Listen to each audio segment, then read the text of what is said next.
Bex Parfit. I'm one of the Climateurope chefs. And in around 25 minutes, Lola, Chris Hewitt and Unka will be whetting our appetite for the morning ahead with a welcome appetizer. But in the meantime, we have some icebreaker activities set up.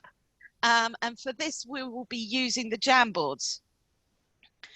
The links to those Jamboards are provided within the joining instructions. If I may, I'm going to share my screen and I'll use the chat functionality to share with you those details. So, Zoom boards and Jamboards. Okay. So if you refer to page 3 of your joining instructions, they are there, and there's also more information on using Jamboards available within the technical help. For those that haven't got your joining instructions to hand, I will just copy in the link.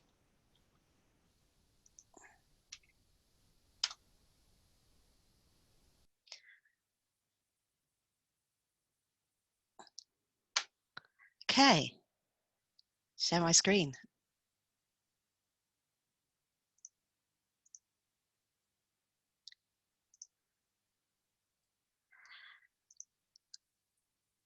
Hopefully you can all now see a slide with the ice in a slice icebreaker to get us going this morning.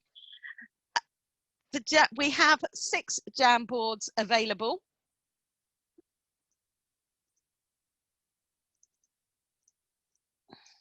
Oh, one moment.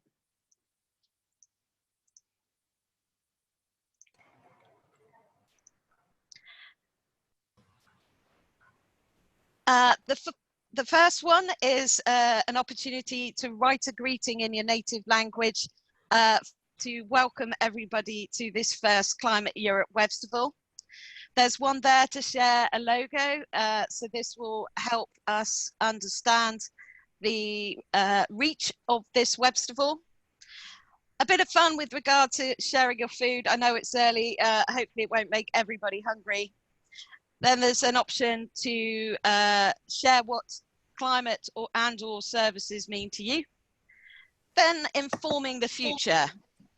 And finally, an option to highlight whether you would like to contribute to future Webstivals, because indeed this is one in a series of events scheduled for the coming months.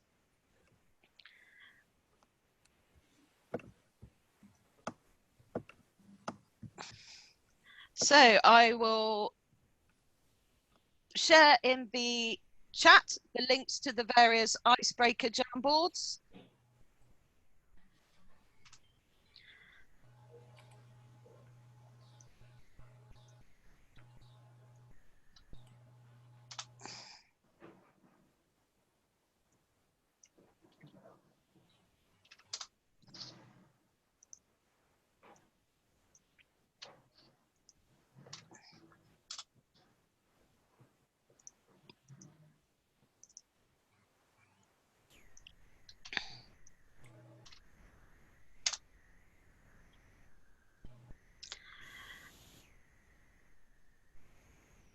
Okay, so hopefully all those links should now be appearing within the chat function on Zoom. If possible, can I encourage you not to necessarily do them in order? They don't need to start at number 1 and finish at number 6. And in fact, if we reach 50 people, you won't be able to join that Jamboard, but there are 6 in total, so that should be enough for everybody to get started on a Jamboard. And with that in mind, if I could ask that people leave a Jamboard before opening a new one to allow our colleagues to share their input. The first page on each Jamboard contains examples for your reference to give an idea of the sort of things that you can include. I've also pre-drawn some maps because some of these I'd encourage you to place your logo over your current location. And indeed, yeah, place your name over your location. And there are multiple slides available within each Jamboard link. Each page is a carbon copy of the page before. So should the first page become full, you can just move on to the next page. And with the logos in particular in mind, and along with the welcome greeting, we've pre-drawn you some maps so you can write it on your current location. Every third page has a map of the world. So if your location is not covered within Europe, there are slides available for those of us further afield.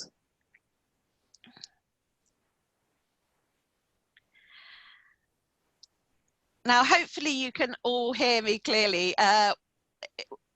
One of the challenges with regard to bandwidth is using a Zoom function as I am now and having the Jamboards open at the same time. So if you are presenting later, I would encourage you not to edit any of the Jamboards while speaking, because it will affect your audio.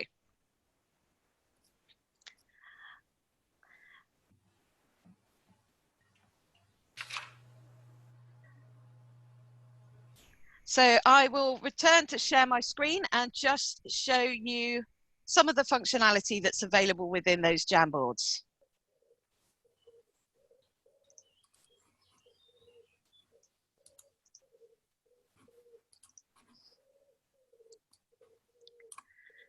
So hopefully you will be seeing something like this if you're within the greeting Jamboard. You've got maps of Europe available. Oh, and indeed maps of the world available on the third slide. Davor habe ich runtergespielt und ist gegangen. Schauen wir mal, ob es noch 2-3 Mal wieder funktioniert. Bin ich hier gestummt, oder? Can I ask those that are presenting to mute their microphones, please? So to show you some of the features that are available, if you wish to write a post-it note, down here it's the fourth from top icon is a sticky note, and you can write anything you wish.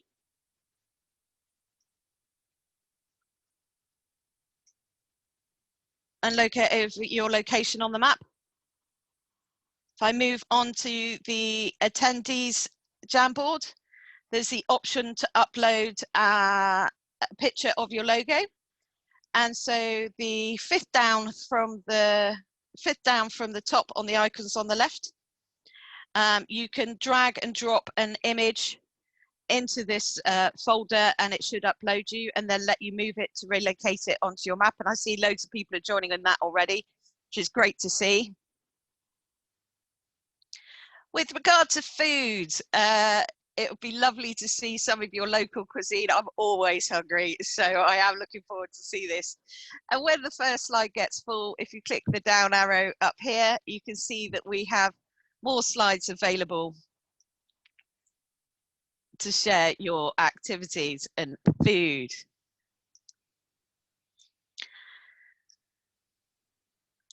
Within Climate Services, Climate and Service Jamboard link, an option to share a picture, or you can write a text if you prefer, of what climate and or services mean to you.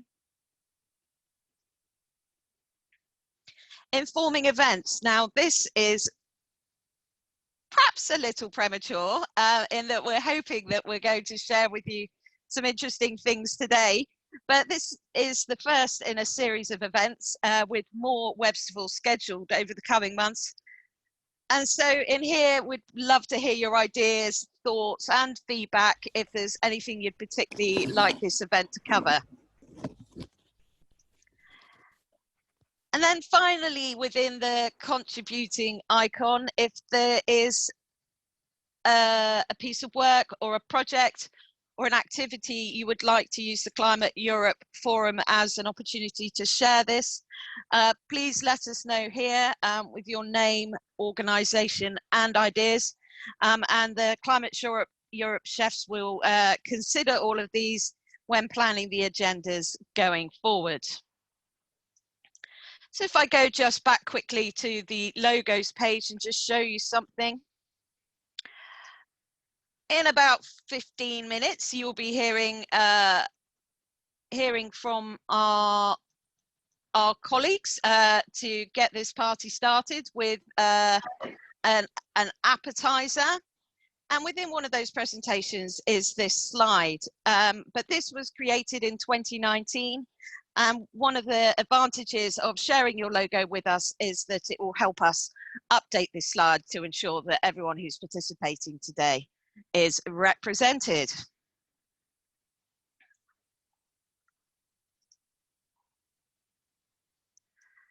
So hopefully that's a quick overview of some of the Jamboard functionalities. It is a tool that various speakers are using today. The links should now be available there in the chat. I can see that some of you are successfully putting input into those Jamboards. But equally, if you have a question or a technical problem, please just let us know via the chat.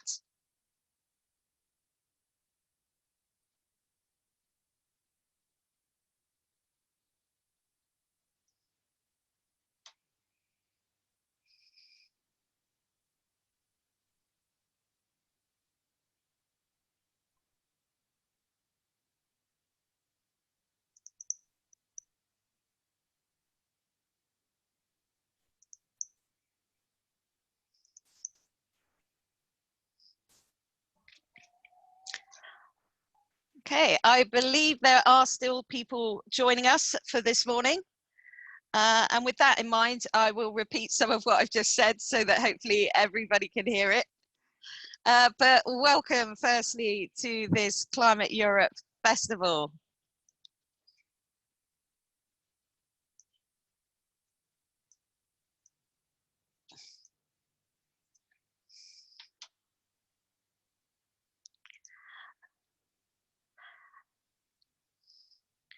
There is an icebreaker activity ongoing at the minute, so if you're just joining, please do look at the chat. There's some links in there in order to be involved in the activities that are happening this morning. And in about sort of 30 minutes, we're going to be having our colleagues and the other Climate Europe chefs whet our appetite with a morning welcome. I'm Bex Parfit. I'm one of the Climate Europe chefs, of which there are a few, and I also work for the UK Met Office as an international climate services scientist.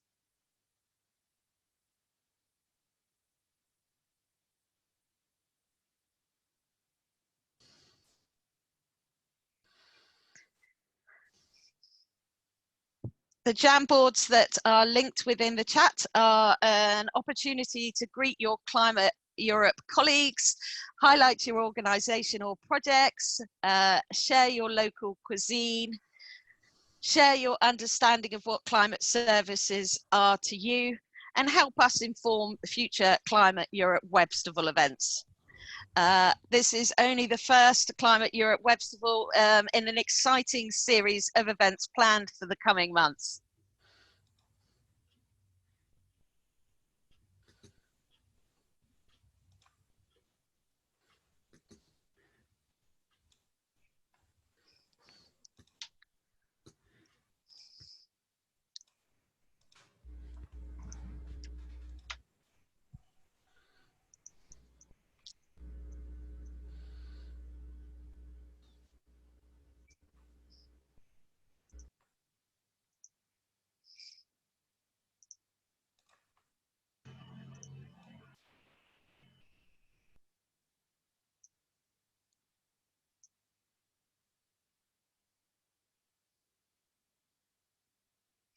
And I'll just let you know, as I can see that the slides are getting increasingly full with everybody's input, there are more pages available within each Jamboard. So if one page gets full, move on to the next and we'll start filling them all up.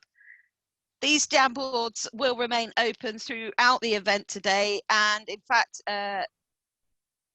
towards the end, we're going to break out into separate activities, and myself and my colleague Stacey will be there, and the Jamboards will be there, and we can help as required.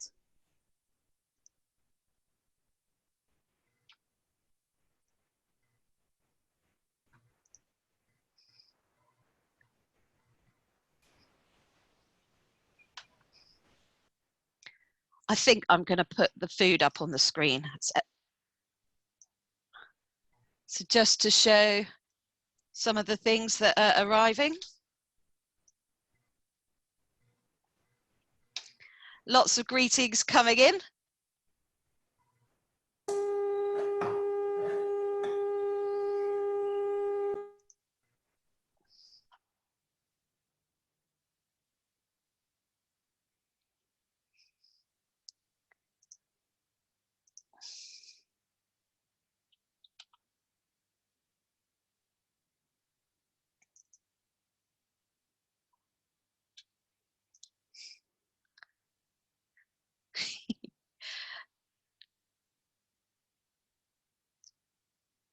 And lots of food. This is great to see. My little contributions are up there on the top left. This one's a Devonshire pasty. We've got fish and chips and a cream tea.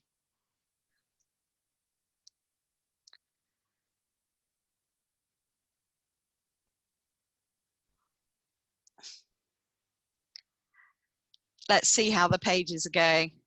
There's plenty of space still available on the other pages. So please do feel free to make a start on any of those. And as I mentioned within the greeting,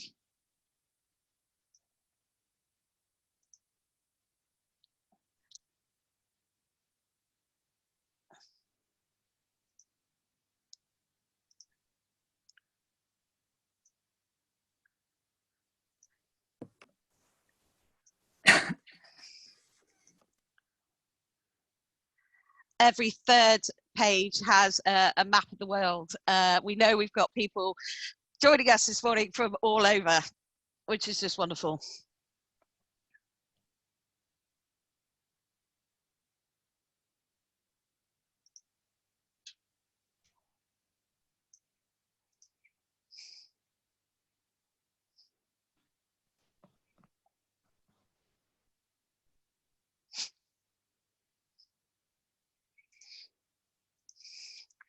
Okay, there's another 8 minutes before this Jamboard session closes.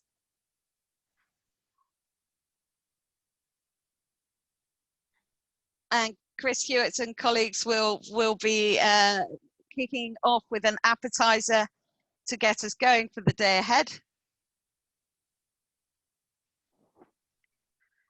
I'm hoping that the links within the chat function are clear, but if you're having any problems, just write us a message and we can share those with you.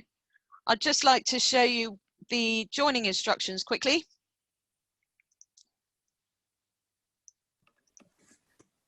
So this is the participants area. You should have received a password via email, and this is on the Climate Europe website.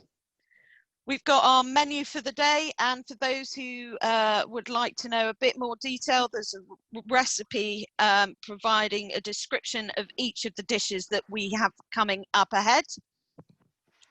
You can click on these icons and view them in a bit more detail. But if you're looking for some practical guidance this morning, and you click on the, sorry, I did that a bit quickly. Let's do that a bit slower.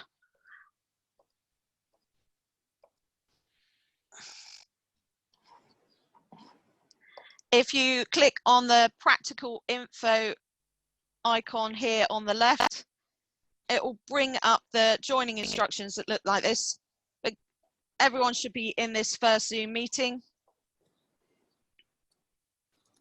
Oh, didn't mean to do that.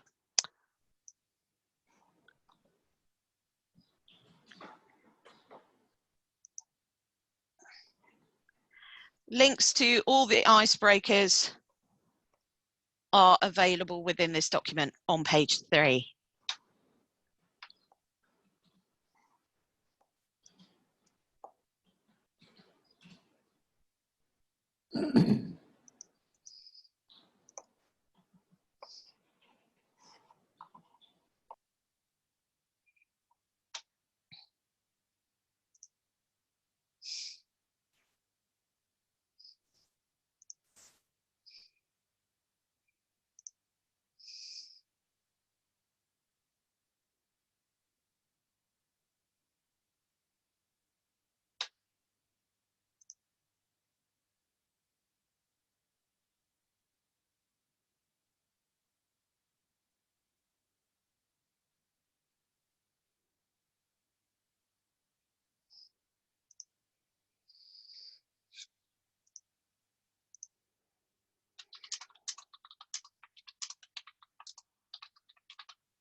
Okay, let's see how we're going. 5 minutes to go, but as I say, the agenda stands that we will have some more time for this later on today, and in fact, these will remain open. Lots of hellos, lots of food.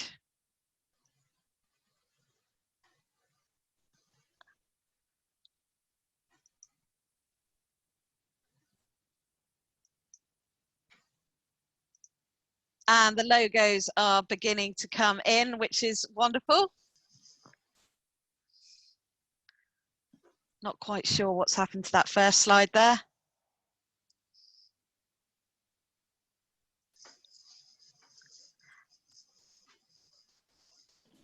But there are icons joining, so that's great.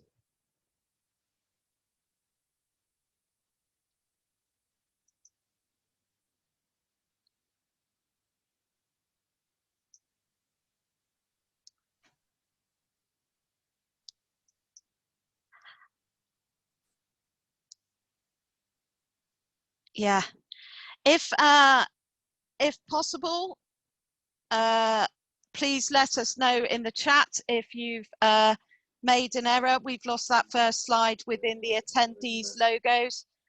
If you accidentally deleted it, there's an undo function button here, but that will require the individual who deleted it to click undo. But hopefully there shouldn't be any need to delete anything. If you need to delete your specific icon, so for example, if I wrote that welcome hello, so if I wanted to delete just that icon, you can click there and delete. But if you come up here and accidentally delete from here, you delete the whole slide. So we are keen to keep all the slides available. So so please click undo there if you're the person who deleted that first attendees logo slide.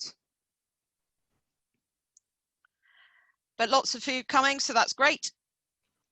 And we have 2 minutes to go. So I will just, oh, bear with me. So in a couple of minutes, I'll be handing over to our colleagues. But for those that are just joining, good morning. Good morning, Climate Europe. Or indeed, good afternoon for those of you that are dialing in from further afield. Welcome to this first Climate Europe Webstival. Welcome aboard. We're looking forward to a full morning of activities and breakout sessions.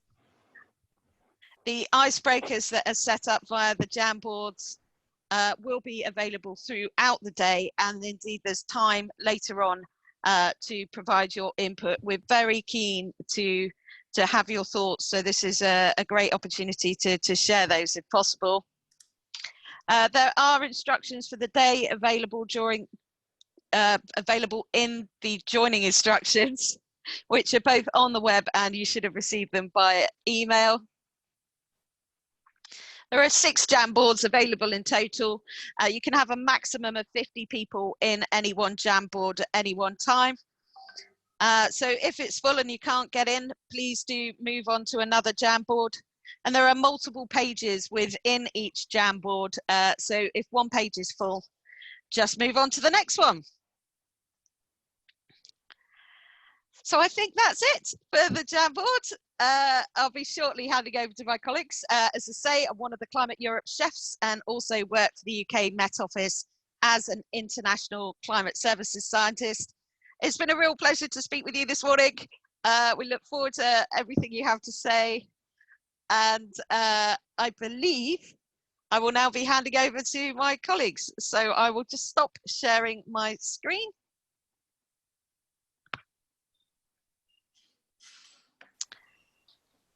Thank you, everyone. It's lovely to meet you. Thank you very much, Bex.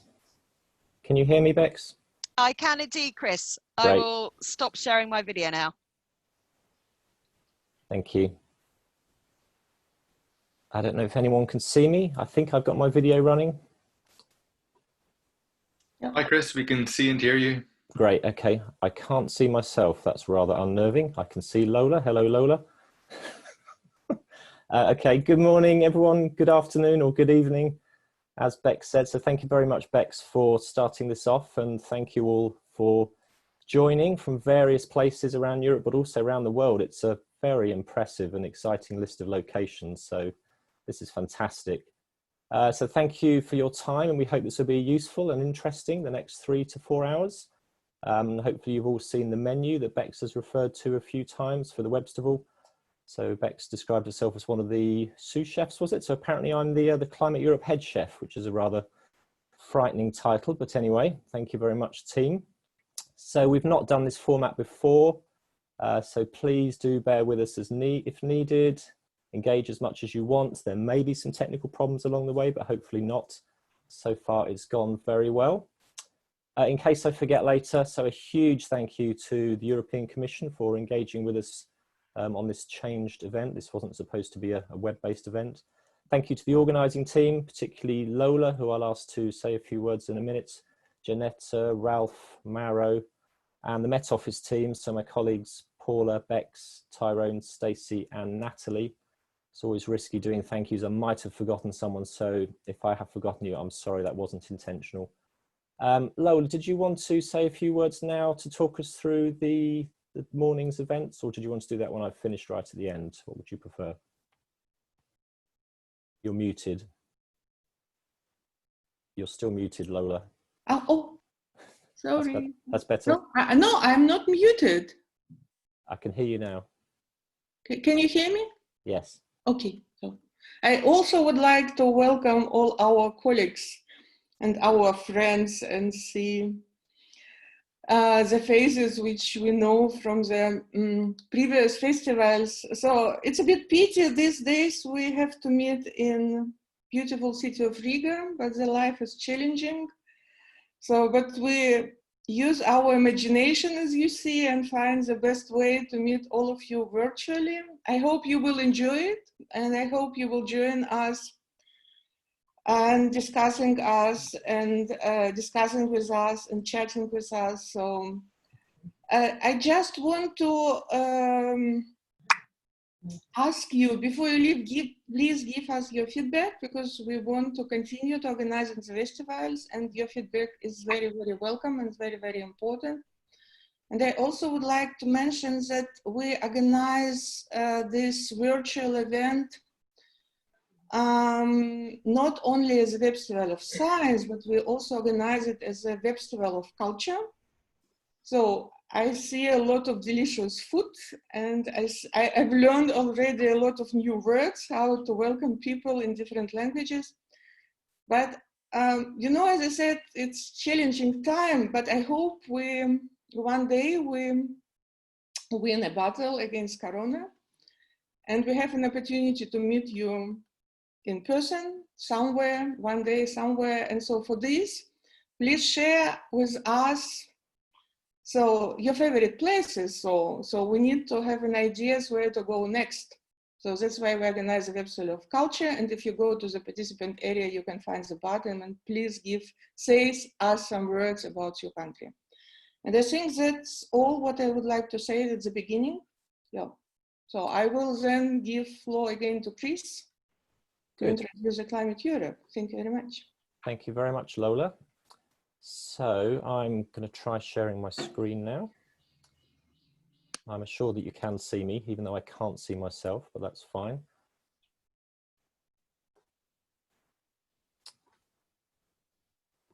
Good, hopefully you can see my screen. So a little bit of background from me. So this is the first Climate Europe Webstival. I'm Chris Hewitt. I should have said this at the beginning, sorry. So I work at the UK Met Office. I'm sitting here in a very cloudy Devon in the southwest of England at the moment. Hopefully some of you have got better weather than this. So Climate Europe head chef, it says on this slide here, but formerly I was known as the Climate Europe coordinator.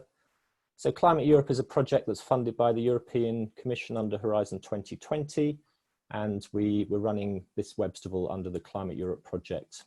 We have colleagues from the European Commission who joined us, so thank you very much to them for joining us. So we've not done this before, as I said, and previously on this slide we had our first face-to-face festival in Valencia and then we had our second festival in Belgrade. And here we are now sitting on an image a bit like this with, I'm not sure how many connections we have at the moment, but a lot of people have joined from all around Europe, around the world. That's the wrong keyboard, sorry. So I don't know if Paula has sorted out her microphone issues. Paula, if you would like to go through this slide. If not, I'll talk us through it. Okay, good morning all. Chris, can you hear me? Yes. Excellent. So I'm sure most of you are familiar with using the Zoom by now, but I just thought I would give you a few reminders so that it will help run this morning's event as smoothly as possible. So when you're not speaking, please could you mute your microphones, and when you are speaking, just be mindful of the background noise that you may have. One thing I would want to ask you to do is to rename yourselves, those who haven't done already, so that we can recognize you and the organization you come from. So you can rename yourself with your first name, your surname, and then your organization. That would be fantastic. You do that by clicking on the, either clicking on the participants button, and then a dialog box will pop up and you can just click on your name and rename yourselves there. When you're not presenting or not speaking or asking a question, if you could turn your video off, just so that it hopefully helps the experience and the sound quality for the rest of us.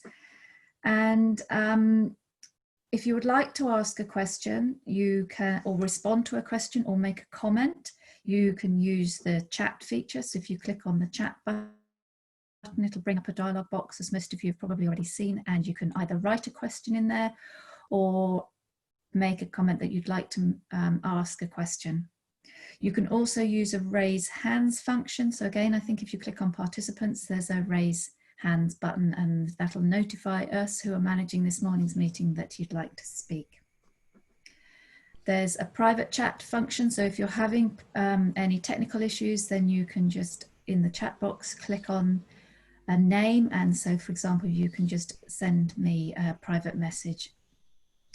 And we are recording the event. We're aware that there might be a few participants who have declined to allow us to use any of their content or their audio material that they feature in, for example, putting it on our public website. We are aware of this, as I said, and anything that we do want to use and put out there publicly, we will just double check with you all that you're happy that we do that and that your wishes are met. So hopefully that all makes a lot of sense, and I'll hand back to Chris. Thank you very much, Paula.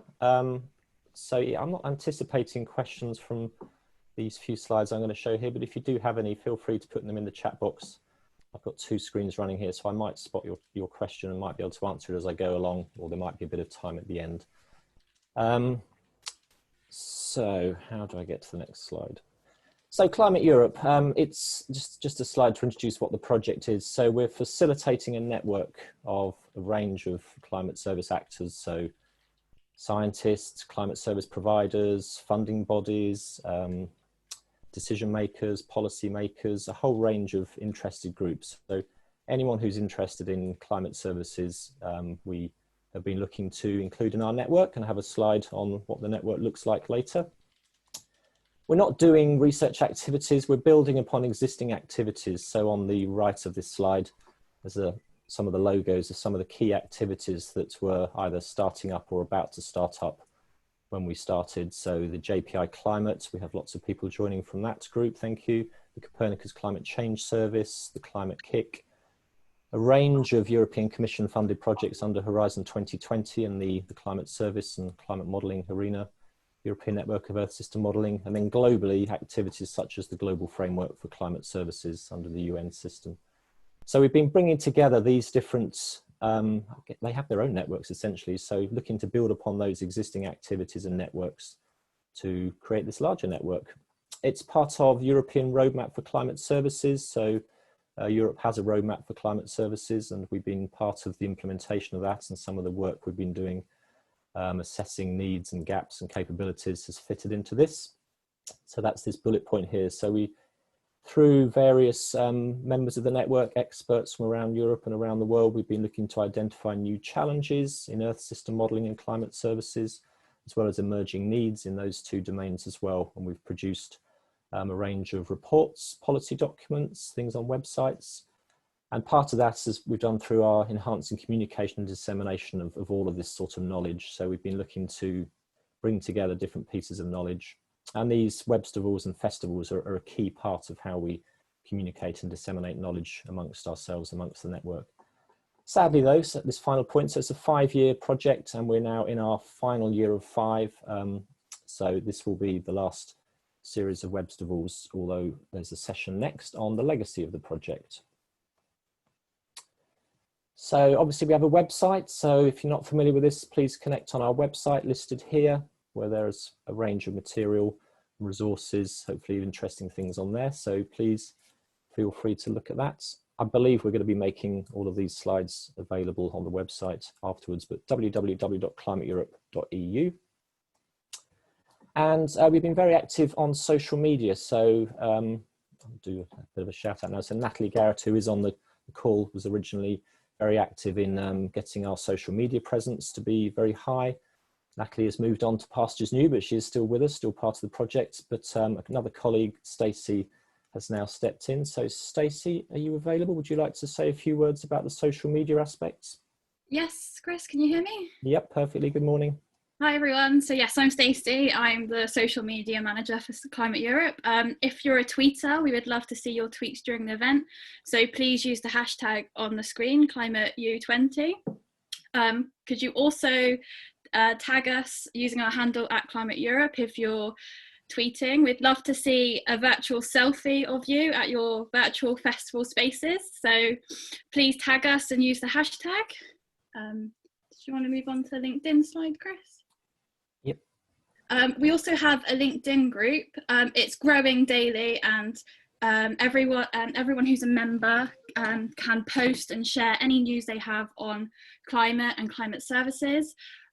You can search for the group by searching Climate Europe in LinkedIn, or if you'd like the link, please let me know and I'll share it with you.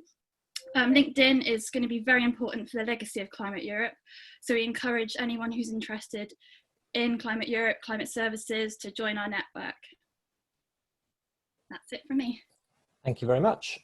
And also through the website, so we have a Climate Europe network platform hosted by CMCC. There are probably colleagues on the call if people have specific questions. So there are over 200 members on this web platform. Anyone who joins the network is sent an invitation to join this platform. You can use it for networking, discussions, sharing funding opportunities, whatever. So to join the network platform and the network in general, it's participate@climateeurope.eu, but I suspect since you're on this Webstival, you're all familiar with that. So the network itself, so this is a map showing how many members we have in each country across Europe.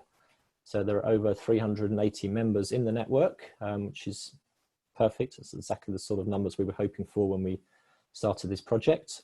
And you can see most members, if you look at the colour distribution, the UK and the Netherlands, Germany, Spain, sort of the western half of Europe. And as we go into Eastern Europe, there are fewer members. At the beginning, though, there were almost no members in Eastern Europe. We do have a partner in Serbia, but beyond that, we didn't really have many. So we have spent a lot of time over the last 2 or 3 years trying to increase the reach of the network and the project activities. And so we do now have more members within the Eastern European side. So thank you all for joining. And as we heard at the beginning from Bex, we have people who are joining from all around the world extraordinarily, which is fantastic.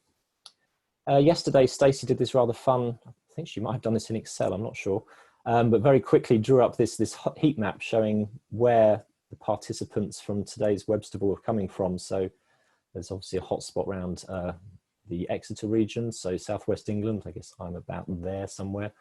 The Netherlands and Belgium. So I guess there's a lot of people from Brussels joining, KNMI, JPI Climate, Hamburg region, but all over Europe we can see people are joining, which is fantastic. So thank you all. And then the next slide, she's done the same thing, just showing the countries around the world.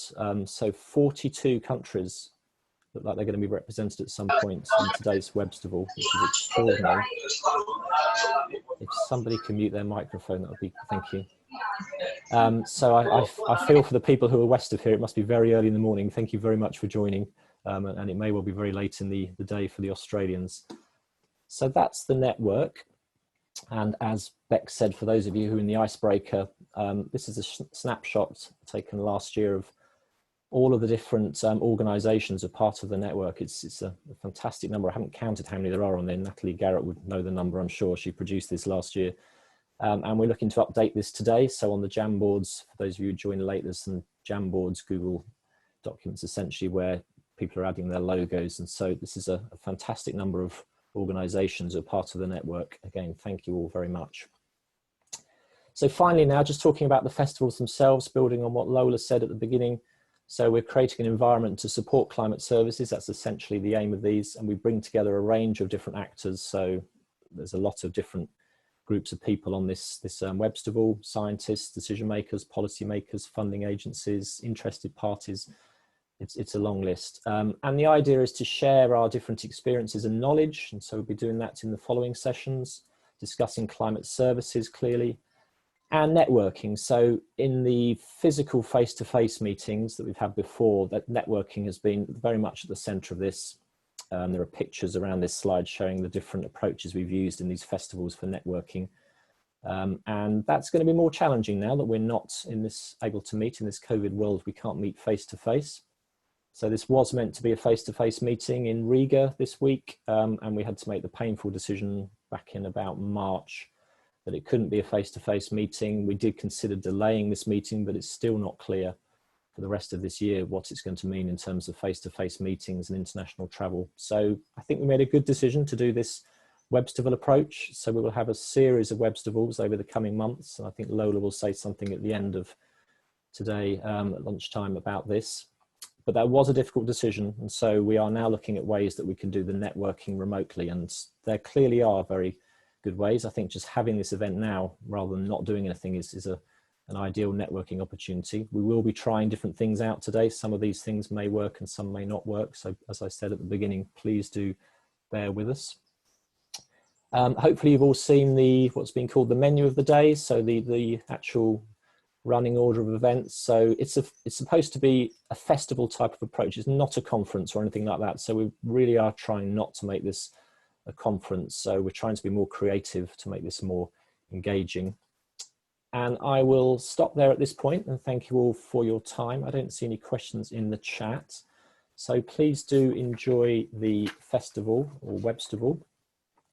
So we're now going to hear from a representative from the European Commission. Annika is very kindly joining us. I think she's going to show us some slides and talk us through Horizon Europe, which is going to be very important to this community going forward over the next 6 or 7 years.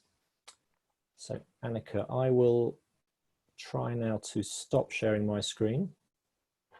Not sure how I do that. Chris, your screen is already stopped, so oh good, thank you, over Paula. to Annika. Excellent, thank you. Are you there? Oh good. Yes, good morning everyone. Just looking into how to share my on my screen it was down the bottom. There's like a green share screen at the bottom in the middle.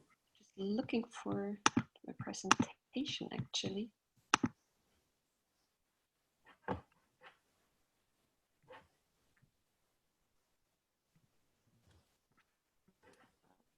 Can you see my presentation? You can see your screen, I think. Yes. Here we go. Yes. Now brilliant. Well then, again, good morning, everyone. Thank you so much for inviting me today. It's a real pleasure. And again, I know I'm yet again a new face from the Commission to this community. And I'm really, really happy to actually have the honor to open this festival today. It's quite a particular format, but I'm really looking forward also to the series of events. And especially since it's the last Climateurope Festival, and I really hope this will actually contribute to shape its legacy. As said, my name is Annika Hook. I'm actually a seconded expert from the European Space Agency to the European Commission. And just to say, I mean, Climate Europe really was one of the first projects which was funded under Horizon 2020 and which embodies actually this transition from a more science-driven approach to a more user-oriented approach. And it has been really, really crucial. And in fact, this project has actually demonstrated how to build up such a community around the entire value-adding chain, spanning not only from the climate observation and modeling, but actually until the end users. And this is something really, really unique. And you really brought together experts not only from academia, but also from operational services, innovation actors, and the final users. And 5 years down the road, I can actually see so many participants joining today. It actually shows that you managed to bring this community together, and you did a marvelous job there. So thank you for that. And looking now actually into the future, the von der Leyen Commission put at the heart of its program the European Green Deal. And information and knowledge on climate change, on its impact, and on adaptation options are extremely crucial to reach these objectives. And what is even more crucial is that knowledge is translated and operationalized into risk management practices and operation and good decision making at all different levels.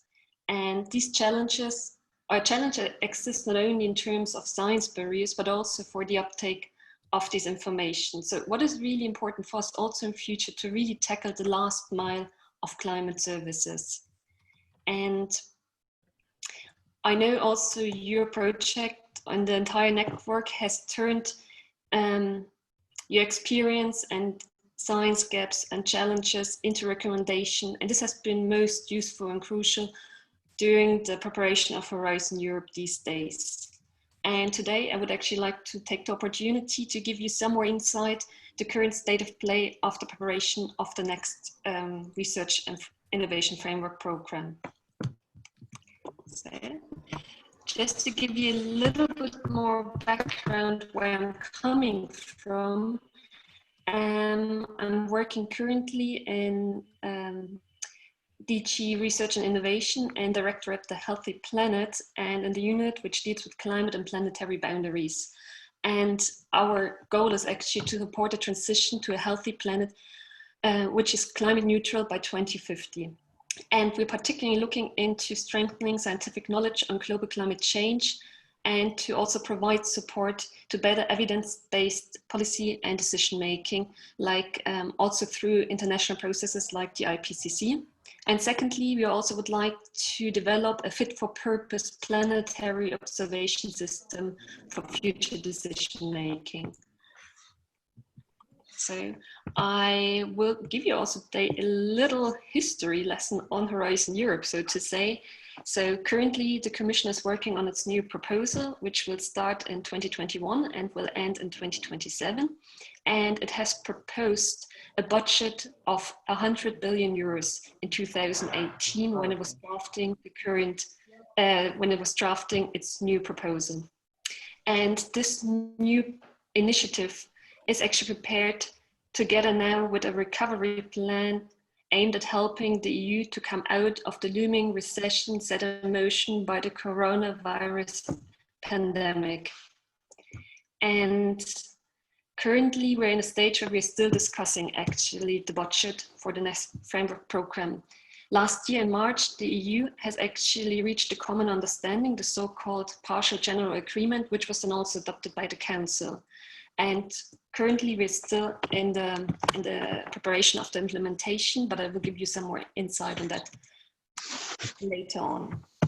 Maybe just to explain you, for those ones who are not so familiar with the current structure or the proposed structure of Horizon Europe, the program will be actually implemented through science, and it will support frontier research projects defined and driven by researchers themselves through the European Research Council. Then the second one, which is the most relevant for us today, is Pillar 2, so-called the Global Challenges and Industrial Competitiveness Pillar, which will support directly research relating to societal challenges. And the third pillar is then the open innovation pillar, which aims to make Europe a front runner in market creating innovation. And in pillar 2, there are actually various clusters, and 3 of them are most relevant to this community here. There's cluster 4, which deals with digital industry in space, and this includes Earth observation. And this one will actually be relevant for the evolution of the Copernicus services, and especially of the Copernicus climate change service. Then we also have cluster 5, which deals with climate, energy, and mobility. And to give you some insights, we're trying through this specific area, which deals with climate science and solution, to strengthening the link between climate modeling and climate service. And we would like to advance the integration of climate information and into the relevant sectors. We would like to help in the development of climate services sectors by identifying and addressing barriers, in particular for uptake in the public sector. We would like to also improve the trust between the supply and the demand. We'd like to identify the climate services potential for replication, upscaling, and market readiness. Furthermore, to support the standardization of climate services, including quality assessment and interoperability. And lastly, to provide also best practices and guidance and verification methods for models, output, and service products. In addition to this, there's also cluster 6, which deals with food, bioeconomy, natural resources, agriculture, and environment. And they have highlighted actually the area of intervention, environmental observations. And through this area of intervention, we would like to deliver climate services for the climate transition using the broad range of environmental observations under the EuroGeo initiatives. For those ones of you who are not familiar with the EuroGeo initiative, this is actually the regional initiative of so-called GEO, the Group on Earth Observation. This is a global non-governmental organization, and the European Commission is a very active member of this group. And then secondly, we would also like to develop end-user solutions in the area of climate change adaptation and focusing on monitoring of ecosystem and biodiversity. And lastly, also customizing of prototypes and end-user services in the area of climate change adaptation and mitigation. As anticipated before, following the political agreement, the Commission has now begun a strategic planning process, and the results of this process will be set out in a multi-annual strategic plan to prepare the content of the work programs and calls for proposals for the first 4 years of Horizon Europe. And the strategic planning process focuses mostly on Pillar 2, so the one we have discussed or I've presented before. And the process will identify among others, key areas for research and innovation support and targeted impacts. It will also identify European partnerships, missions, as well as areas of international collaboration. So you see there's a wide range of potential mechanisms that might be of interest to you in the future. And the strategic planning process includes a co-design process that took place over the summer and autumn last year. And this will help us now to prepare actually the strategic plan for Horizon Europe. And more than 7,000 correspondents have been collected through a web-based survey. And last year, there were also the so-called Research and Innovation Days, which took place in Brussels. And there were 4,000 participants. And we also collected feedback from these participants on the proposed Horizon Europe initiative. And currently we're preparing the first work programs, and again to enable the official start of Horizon Europe 1st of January 2021. Maybe lastly, I would like to highlight that also under the current research framework program, H2020, there are also 2 very relevant calls under the umbrella of the European Green Deal call, which shall be published in September, hopefully. And can you still hear me? And the Commission is, yeah? Yes, sorry, I was Yes. muted. Yes, we can still hear you. No, I just received a message that my internet connection was unstable, but good. Then I just go ahead. And the Commission is actually reinforcing the Green Deal related research and innovation through this dedicated call, so the so-called European Green Deal call for proposals, as said, under Horizon 2020. And there are two specific proposals which I would like to draw your attention to today. The first one is about climate resilient innovation packages for EU regions. And as you might have heard, there is the Horizon Europe mission on adaptation to climate change, including societal transformation. And this call will actually test, evaluate, and scale up a range of adaptation solutions with the aim to trigger societal transformation among key community systems that are central to resilient building and sustainable growth. And these actions funded under this call topic will serve as early facilitators in predefining and upscaling the most promising cross-sectoral solutions. And the second topic relevant to this community, I believe, is developing end-user products and services for all stakeholders and citizens, supporting climate adaptation and mitigation. And action should inform citizens and decision makers about the impact of climate change in the decades to come, identify adaptation options, and illustrate pathways towards climate neutrality, entail in terms of production, consumption, planning, and lifestyle. And in particular, the last mile of climate service deliveries shall be tackled for the most relevant sectors in delivery and deliver solutions towards meeting the decarbonization goals of the European Green Deal. You can see actually the draft call text online. There has been a stakeholder consultation ongoing. It has been just closed beginning of this month, but nevertheless, it has been also a premiere for us that actually a draft call text is already publicly available. So I invite you to actually have a look at the text. And again, we're currently working on finalizing these calls, and I hope that the plan is that will go out in September. Well, with this, I thank you. And again, if you're interested in Horizon Europe, I invite you actually to go on our website. There you can find much more information, but I'm obviously also here to answer your questions if I can. Then thank you so much for your interest. Thank you very much.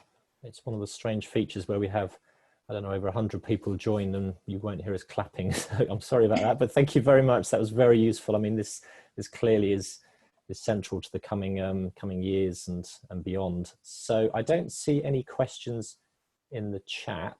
That was the preferred method, but if anybody does have a question, please speak now for either of us actually. So this session was called the appetizer. So this was to give us backgrounds to the festival and the large landscape being facilitated by the European Commission, but I don't see any questions, so I think we're both being let off the hook here. Thank you very much. We will now move on to the starter, as it's being called. So my colleague Tyrone Dunbar at the UK Met Office is going to talk us through the next part of the Webstival. Tyrone, are you there? Hello, Chris. I'm here. Can you hear me? I can hear and see you. Excellent. The virtual floor is yours. Thanks, Chris, and thanks, Annika. So, hello, everyone. How are you all doing? I'm very pleased to virtually meet all of you. I see that we just hit 100 participants, which is absolutely fantastic. So my name is Tyrone. I work at the UK Met Office. I'm a member of the Climate Europe coordinating team, so I work alongside Paula and Chris and Bex and Stacey and Natalie at the Met Office. And as Chris said, I'm going to be serving up your starter for this first Climate Europe Webstival. So I'm just going to share my screen and get some slides up.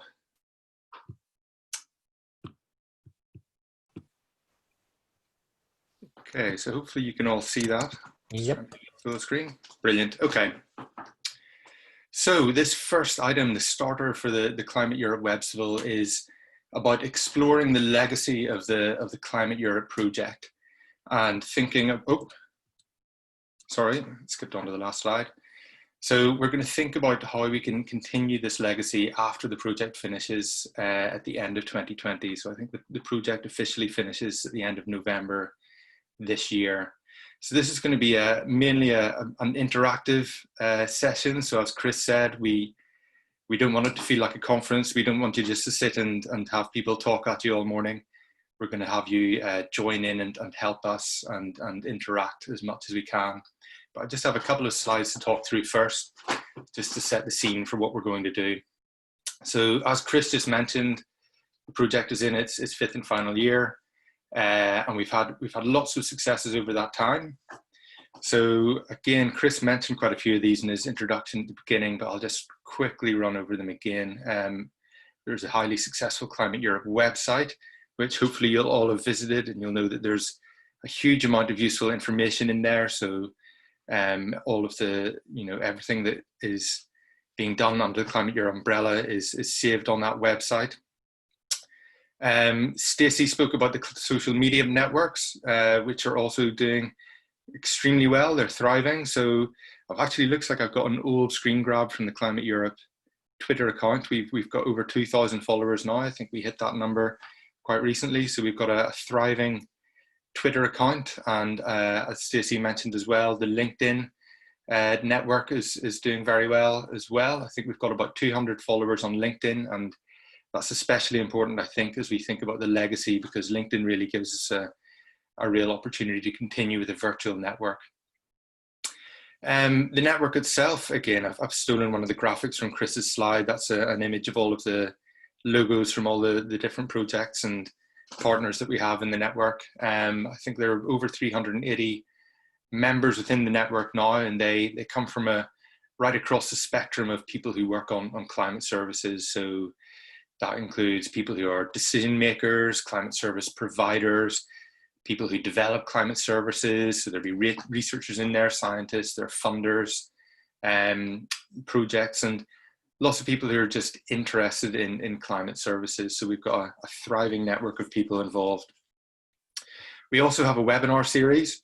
So hopefully some of you might have been able to join in some of the webinars that have been happening recently. And actually they've been running since 2016. And I had a quick look on the website, and it looks like there were 15 events held since 2016. And the last one was a really nice webinar by the Barcelona Supercomputing Center, where they were talking about visualization in climate science and climate services. We also have a whole heap of publications that are coming out of Climate Europe.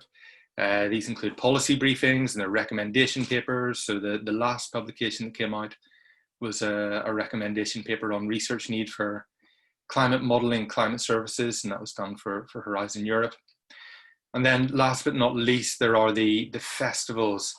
So as Chris mentioned, we had two fantastic festivals, physical festivals, one in Valencia and one in Belgrade. And now we're starting on this exciting and innovative new series of Webstivals. So it's something a bit different that we've been pushed into because of the current global situation, but we think that these are going to prove to be a really worthwhile and useful thing to do. So what we're going to talk about for the next 20 minutes or so is about how we might be able to continue these great activities. And we're going to ask you to help us think about how we can do that. So we want to make sure that all of these things, all of the great activity that's been going on under Climate Europe can continue after the project ends. And the way that we're going to do that is that we're going to put everybody in the meeting into different breakout rooms. So these are going to be randomly assigned, and we have 5 different rooms that you will all be put into, and there are 5 moderators in each of those rooms. So I've listed them up here. So I'll be moderating the first room, and then Lola, who you heard from earlier from Jarek, she's going to be moderating room 2. Natalie Garrett from the Met Office, so hopefully a lot of you will know Natalie. She's been involved with the Climate Europe project right from the beginning. She's going to be hosting breakout room 3. Janetta from KNMI is in breakout room 4. And then Chris, who you've just been hearing from, is going to moderate breakout room 5. So each of the breakout rooms has a Jamboard associated with it. So hopefully you all got a chance to join in at the beginning of the Webstival when Bex was presenting the Ice and a Slice icebreaker session. So hopefully everyone will have had a chance to have a go at one of the Jamboards to see how it works. So I'm not gonna go through the details of how they work now. I will just mention one quick thing, which is that there is a clear frame button on each of the Jamboard pages, and please do not touch this because it will wipe everything from the page. So it seems like we had a bit of an issue with this earlier on. Somebody might have accidentally hit the button and it cleared everything from the page. So please do not hit the clear frame button when you're in the Jamboard rooms. Each of the Jamboards has 7 pages on it. So there is 1 page for each of the 6 legacy items, which I spoke about on this slide. And then there's a 7th Jamboard page, which is basically for any other ideas that you might have, any other thoughts for how we might continue the Climate Europe legacy. And what we're asking is that you go into those pages and you use the sticky note function. So the little sticky notes, that's the icon there to make those. And what we'd like you to do is to put down on a sticky note how you think that the activities and networks of Climate Europe, how they might have helped you, how they might have helped your business or your project or your research. And we'd like you to tell us how you think we could keep this community going. So all of that valuable work which we've been doing, how do you think that we would be able to keep it going? And maybe even you would be able to offer yourself to take on some of those activities. So maybe somebody out there might be willing to take on the Twitter account after the end of this year, or maybe even you might have some resource in your organization to host the website and its contents for a period of time. So we're trying to crowdsource innovative and great ideas for how we might be able to continue the legacy. Right, so while I've been speaking, hopefully Paula has been working in the background to put us all into the breakout rooms and put the moderators in all the breakout rooms as well. And what will happen once Paula sends us into the breakout rooms, so Paula will magically click a button in a minute and you'll get a little pop-up screen that should come up on your computer asking you to join one of the breakout rooms. Once you go into the breakout room, then the moderator will put the link to the Jamboard for your breakout room in the chat box of the breakout room. So I'm just going to quickly check now. Actually, hopefully all of the moderators have the link to the Jamboard for their room. If they don't have a link to the Jamboard, then they need to speak up now and let me know. Go into the Jamboards, add as many thoughts and comments as you'd like to the Jamboard pages. If you need any help with the with the activity, then ask the moderator in your room through the chat box or just speak up. Oh, very importantly, if you are offering to help in some way, then please make sure to put your name on the sticky notes that we're able to contact you afterwards.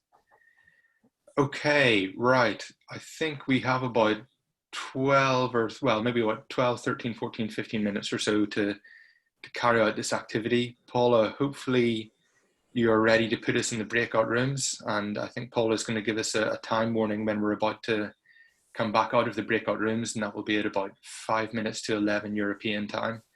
Paula, are you ready to break us into rooms? Yes, I am. And I will, yes, as Tyrone says, I'll give you a 5-minute warning. You'll all get a message appearing on your screen. So I'm going to open the rooms now.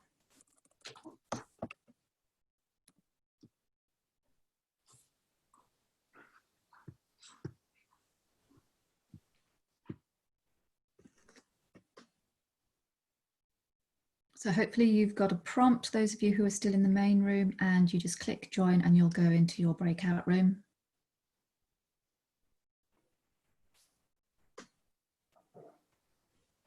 If anybody's joined in the last minute or two into the main meeting, I might not have been able to allocate you in time, in which case I can probably allocate you in a minute.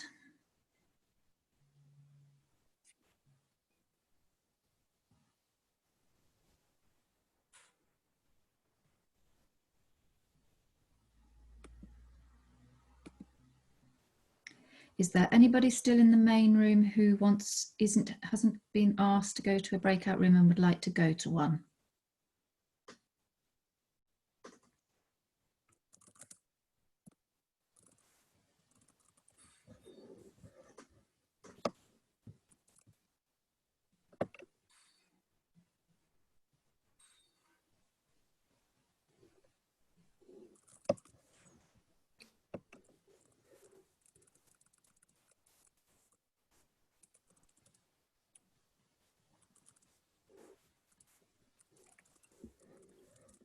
Yes. Hi, Paula. This is Harry Laus.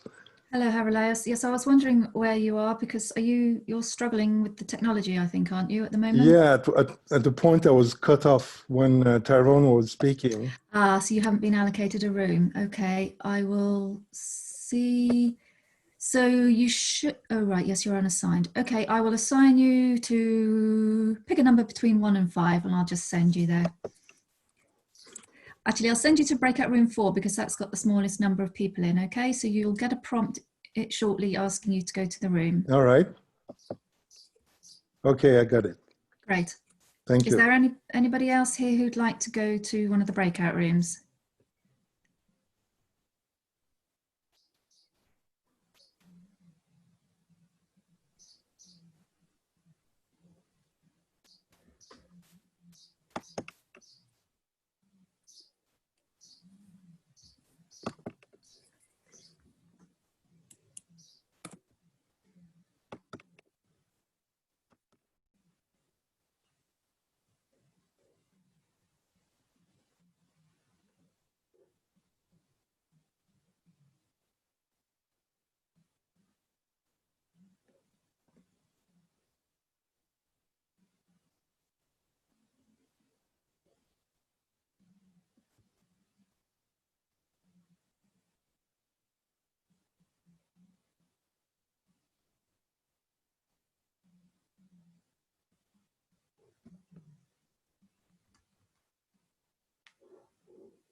If you can hear me in the breakout rooms, I'm going to call you back in 3 minutes.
Hello there, Tyrone. The breakout rooms should have stopped now. We've got 85 participants back in the main room.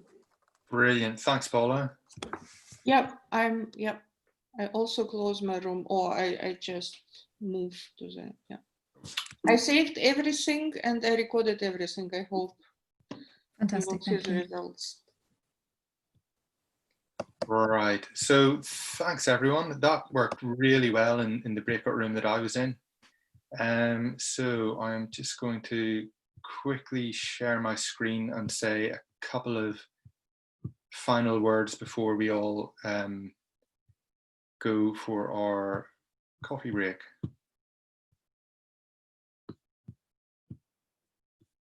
Right. Where's the screen gone? Apologies, everyone. It's one of the pitfalls of Zoom meetings. Ah, okay. Can everyone, hopefully you can all see my screen. Yes. Great, okay. So very, very briefly, before we break for coffee. So thank you all for your contributions in breakout room 1. We had we had loads of great ideas actually, and one I just off the top of my head that I really liked was the idea of having a Climate Europe Day every year. So once a year we could all I don't know, get on social media and talk about what we've been doing and share ideas and thoughts. So I think that's a really nice idea. I guess you'll probably all be wondering what's going to happen next with the information that you've put in. So the main thing, the big thing, is that we're going to be producing a deliverable about the Climate Europe legacy.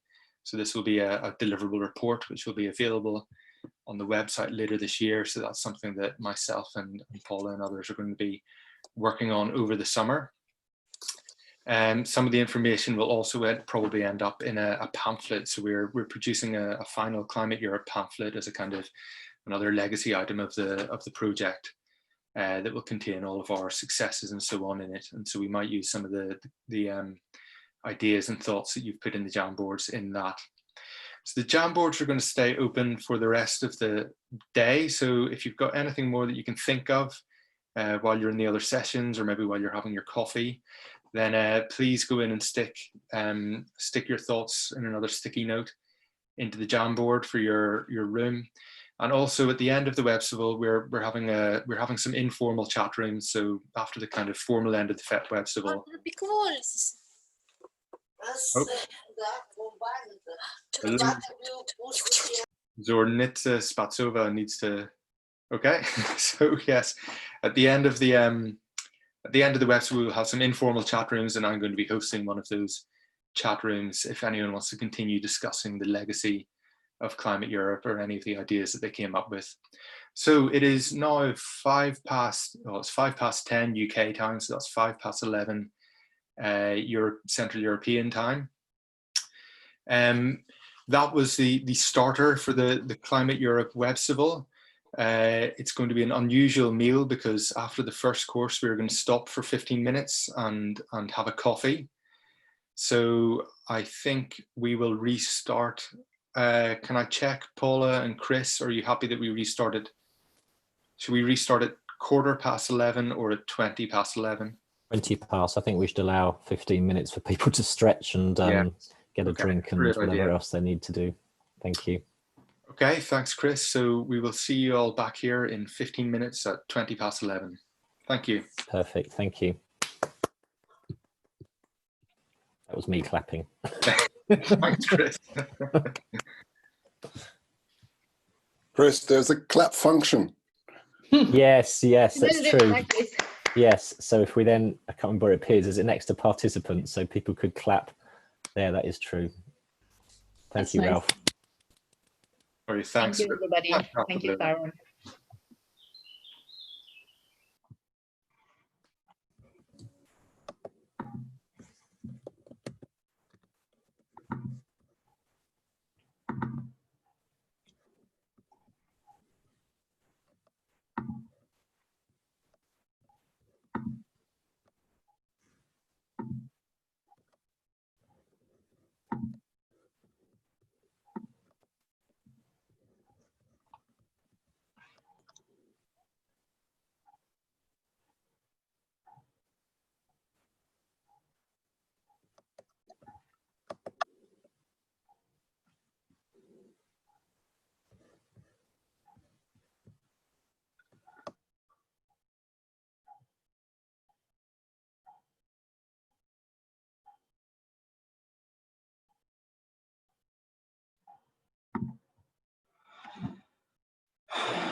Hello there, Lola. Can you hear me? I believe you want to test. I can hear you. Yeah. You want to test Daniela's presentation, Exactly. so I will have to stop sharing my screen.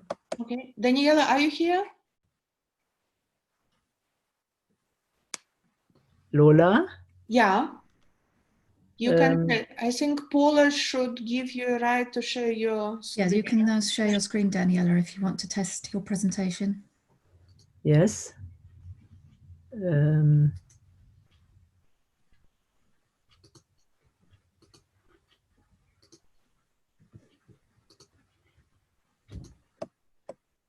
Yeah, it works. Yeah. Okay. Yeah. So I can stop, huh? I stop. Yeah, you can stop. You leave it as before. No, I can put it this way if you want. Yeah. Okay. But maybe Paula would like to say something before when we start. I think Chris is. Yeah, I think Chris is just a minute to share it again. Yeah. Fantastic. Thank you. Okay. Thank you. Thanks a lot. Lola. Yep. So I'll ask Chris to pull us back together in a couple of minutes, and then he'll hand over to you to chair Daniela's session. Okay, I will. Yep. Thank you.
Okay, it's Chris Hewitt here. Just trying to get rid of the biscuit from my mouth in the absence of cake. So I hope you all had a chance to take a bit of a break. Sorry it was so short. I don't know what other people have found, but also I'm connected on another computer so I can watch the chat, and it booted me off because I've been inactive. So if you do find yourself having got booted out of Zoom, please just rejoin. I'm not sure how many people that will affect. Maybe it's just my computer setup, but we will look into that for a future Webstival. So we've had the, what have we had? We've had the icebreaker, appetizer, starter. So now we're on to the main course. Hello, Daniela. So Daniela Jakob from the German Climate Service Centre, I'll pass the virtual floor over to you if you're ready to take us through the next session, Mission Board Adaptation to Climate Change. Is that okay, Daniela? Hello, Chris. Hello, everyone. Thank you very much for giving me the opportunity to join you today and to present to you what we have worked on. The mission, the current vision and mission of the Mission Board on Climate Change Adaptation and Societal Transformation. I am sharing my screen. We can see the screen. Which is good. Yep, good. So, you have heard this morning already about the Horizon Europe missions. You know that there was this effort in the last, I would say, 12 months to come up with mission areas, and there have been worked, and now we have I would say, semi-final drafts of the deliverable. And I would like to tell you a little bit about the mission in which, the mission board in which I was involved. And you see here our major headline is Accelerating the Transition to a Climate Prepared and Resilient Europe. And I guess you know, that's very important. So the Horizon Europe missions intended to achieve ambitious and inspirational goals. There are 5 mission areas, as you can see here. The adaptation to climate change, including societal transformation, is the one I would like to talk about today. There is the other one called climate neutral and smart cities, healthy oceans, seas, coastal and inland waters, cancer and soil health and food. The 5 areas have been discussed by the European Parliament and decided on, and then there was a process to find experts working in those mission boards, and I will show you who worked with us over the last several months. The board got the task to come up with clear direction. So with a mission which is targeted, measurable and time-bound, with impact for society and policy making, and this is very, very important to the entire process, but also to implementing the mission, engage citizen in co-design, co-creation, co-implementation, co-evaluation, and what else you can think about doing together. The members here are the members of the mission board on climate change adaptation. The lead, the chairpersons, each board has a chairperson. Ours is Connie Hedegaard. She's doing a fantastic job to bring together what we were excitedly talking about and discussing. And you can see, if you look through the names, it is a large variety of experts from science, from industry, public areas, and it's very interesting to discuss. So the experts, 75 experts in total, 15 for each board, have been elected after a process where more than 3,000 experts have been nominated. And I think this was discussed, and you have heard about this, I guess, at the ECA meeting last year in Lisbon, where the Commission explained the process. So now we have the first version of the vision, and I'm presenting this to you because we have now opened, and all missions have done this, opened a dialogue process. Of course, there were dialogue processes before, but now with this semi-draft, semi-final draft, I don't know how to call it exactly. It's not final, but it's almost final. We would like to get your feedback now to understand if what we have thought through makes sense, what we missed. Are there gaps?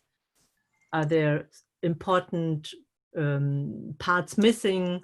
Is it at all usable, what we're thinking about? I'm not so sure that we have to discuss, is it doable? I guess it is challenging, and what's doable is always a challenge. But it's very important that you get engaged in this process. And if you like, we can discuss it today, but we can also discuss it via email. And the input is needed soon. So Climate Europe could, as this network, could come up with a joint input, or individuals. The next board meeting is on 1st of July, and ideally I would get your major comments with me to bring it into this board meeting, because we have to hand over our final mission by beginning of September. So the idea is to turning the urgent challenge of adapting to climate change into an opportunity, and an opportunity to make Europe more resilient, climate prepared, and fair. And with this, we thought we can do this based on 3 main pillars. So by 2030, the mission will prepare Europe to deal with climate disruptions, assist all citizens, communities, and regions in better understanding and prepare for managing climate risks, accelerating the transition to the future we want, and build deep resilience. So these 3 major building blocks are within this mission of adaptation to climate change. Accelerating to the transition to the future we want. Here the idea is supporting 200 European communities and regions in co-creating visions and innovation pathways, as well as developing solutions and enabling conditions for transformative adaptation. So you see here already in the second block that the first block is on the, I would say, data and knowledge sharing and information side. The second already is in the co-designing, and in developing solutions, ideas, and innovative products, which then can be implemented.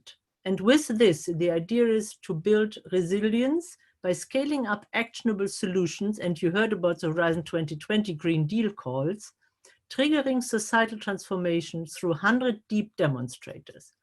So you see it here, the idea.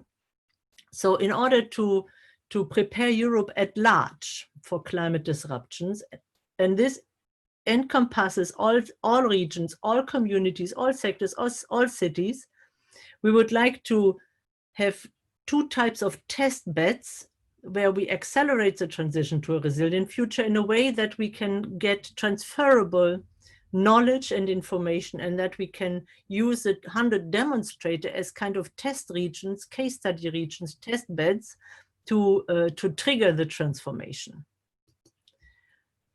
Let's talk a little bit about the targets. I will not go through all of the text. You can get this PowerPoint after the talk if you like, and you can also download the information from the mission board webpage at the European Commission. So the idea is that by 2030, all local administrative units and regions will have access to climate risk profiles and enhanced early warning systems for all relevant risks. And they will have adopted comprehensive climate risk management plans. In order to reach these targets, we have to do a lot, of course, and 2030 is tomorrow.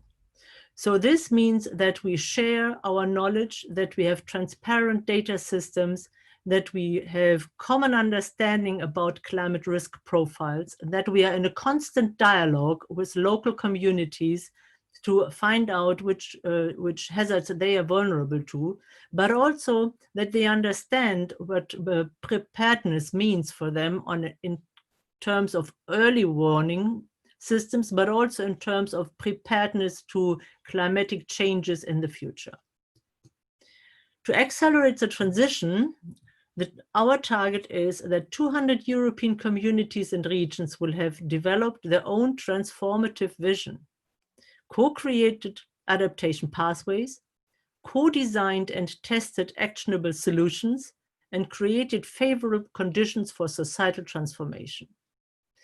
In doing so, of course, the role of climate services and the constant dialogue, I'm not talking about transfer, I'm talking about a two-way dialogue between climate science, climate service, and local communities is important.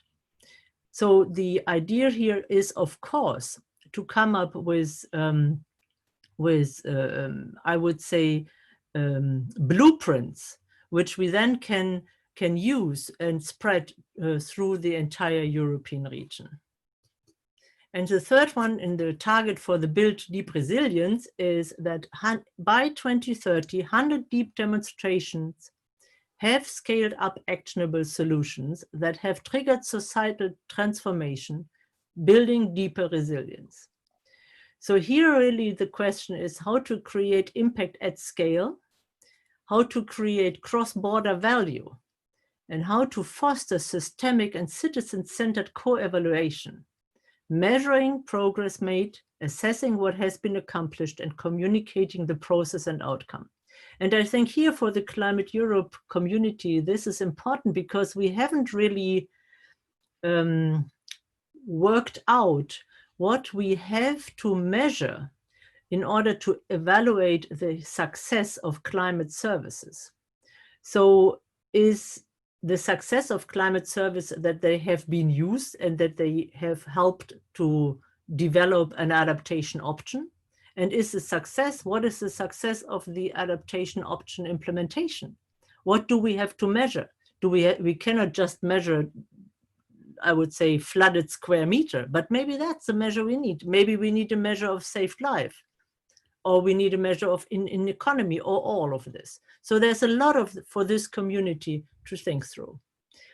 In order to do those, we of course talk about the needed enabling environment. And I mentioned this before. There was a long and very deep discussion on the knowledge and data sharing. Access to data, knowledge, digital services is key, and it will not go without this.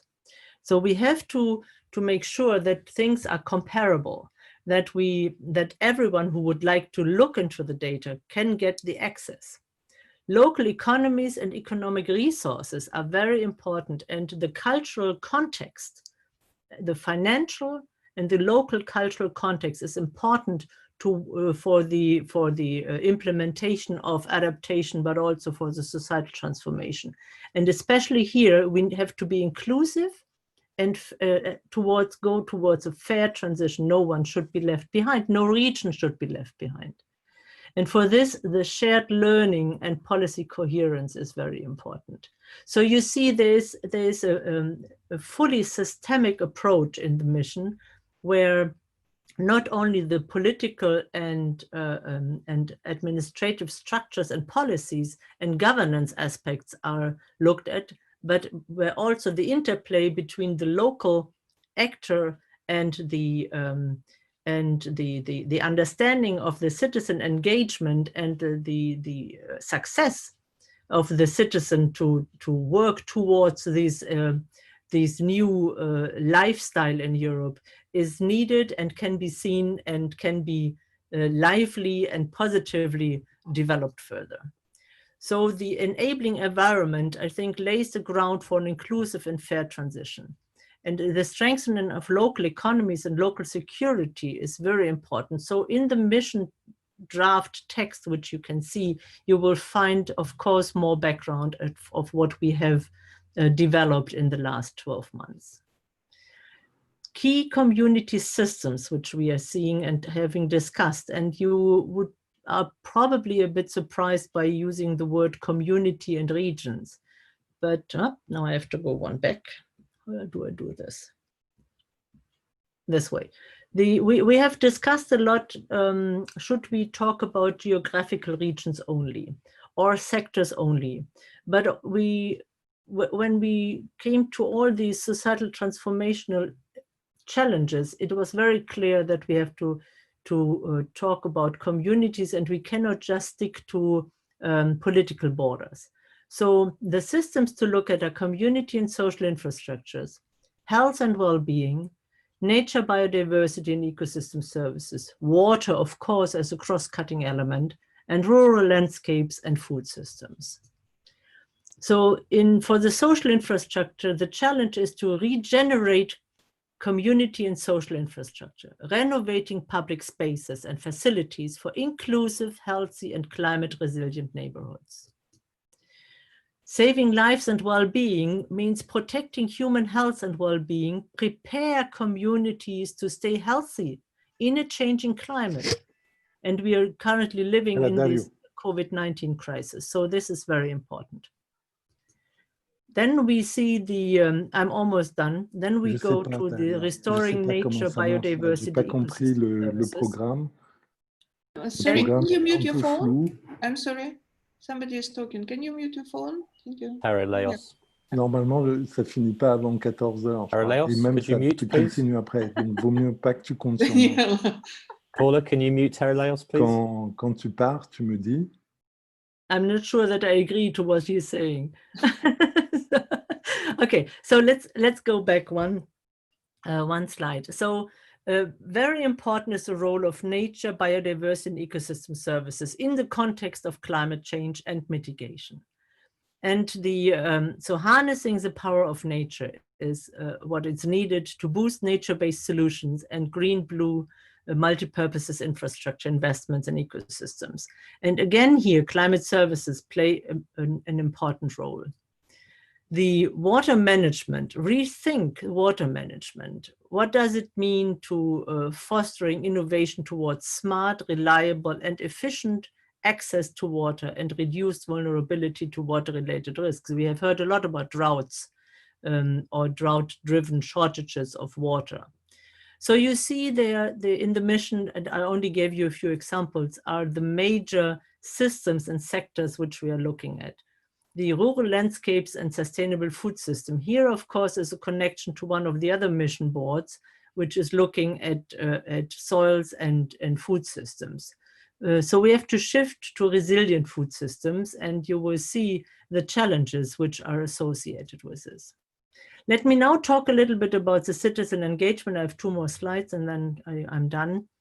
The citizen engagement is key for the Horizon Europe missions. It is an integral part and is understood as a deliberative democracy and as a new way and a new form of governance.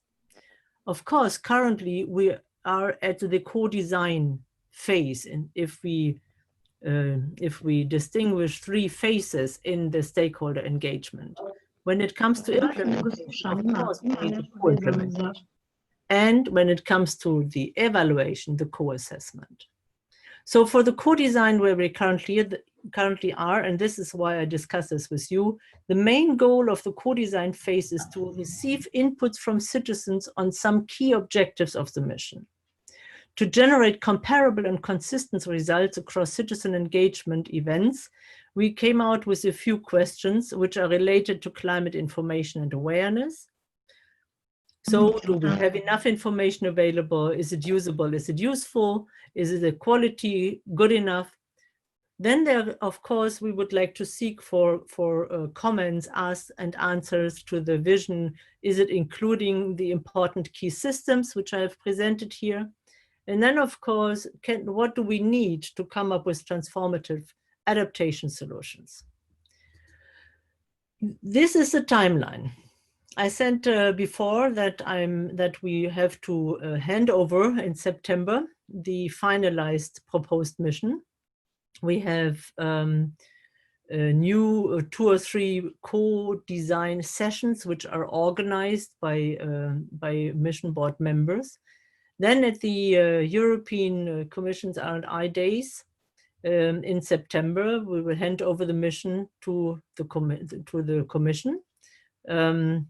And then there is in October a European Week of Regions, where there will be sessions dedicated to the mission. Now, before I close now, let me say a few more words. So first of all, the missions are not defining the calls of the Horizon Europe research program. The missions are seen as an umbrella area in which, through the usual ways, the normal ways, the calls will be built on. We are not included in the process of defining calls or call texts at all. None of the mission board members is. Second, you might have been surprised that I mostly talk about adaptation and not so much about mitigation. Yes, this is true, but we see adaptation only as an efficient and effective way if it also takes into account mitigation. So although the Parliament gave us the title Climate Change Adaptation for the mission board area, from the first moment on, we discussed that it's very important to have both adaptation to climate change and mitigation of climate change in one hand. And we have a lot of text in our written report to explain how important this is and that we see this as one big entity. In addition, I'm pretty sure you're aware of the fact that in the practitioners area and stakeholders and lay people area, the word adaptation is not so strongly bounded to adaptation to climate change as it is in the scientific climate science arena. So many people talk now about adapting to the new lifestyle, adapting to a carbon neutral Europe, adapting to the new requirements. So all of us are motivated now to formulate more precisely what adaptation to or adaptation of means in their specific context. And I think this is important to realize, and we will try to do our best to be as clear as possible. Thank you very much for your attention. Thank you very much, Daniela.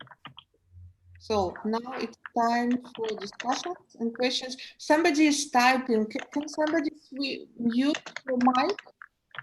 There is background noise. Daniela, when you were talking, there were a lot of questions for you, and they are now in the chat. Let's just go through it, and maybe you can answer some of them. So when you're talking about Horizon, about the missions and about the Europe mission board and about the Europe, do you refer to the European Union only, because there are a lot of participants from the countries outside of European Union? I would say no. Of course, the European missions are I would say developed and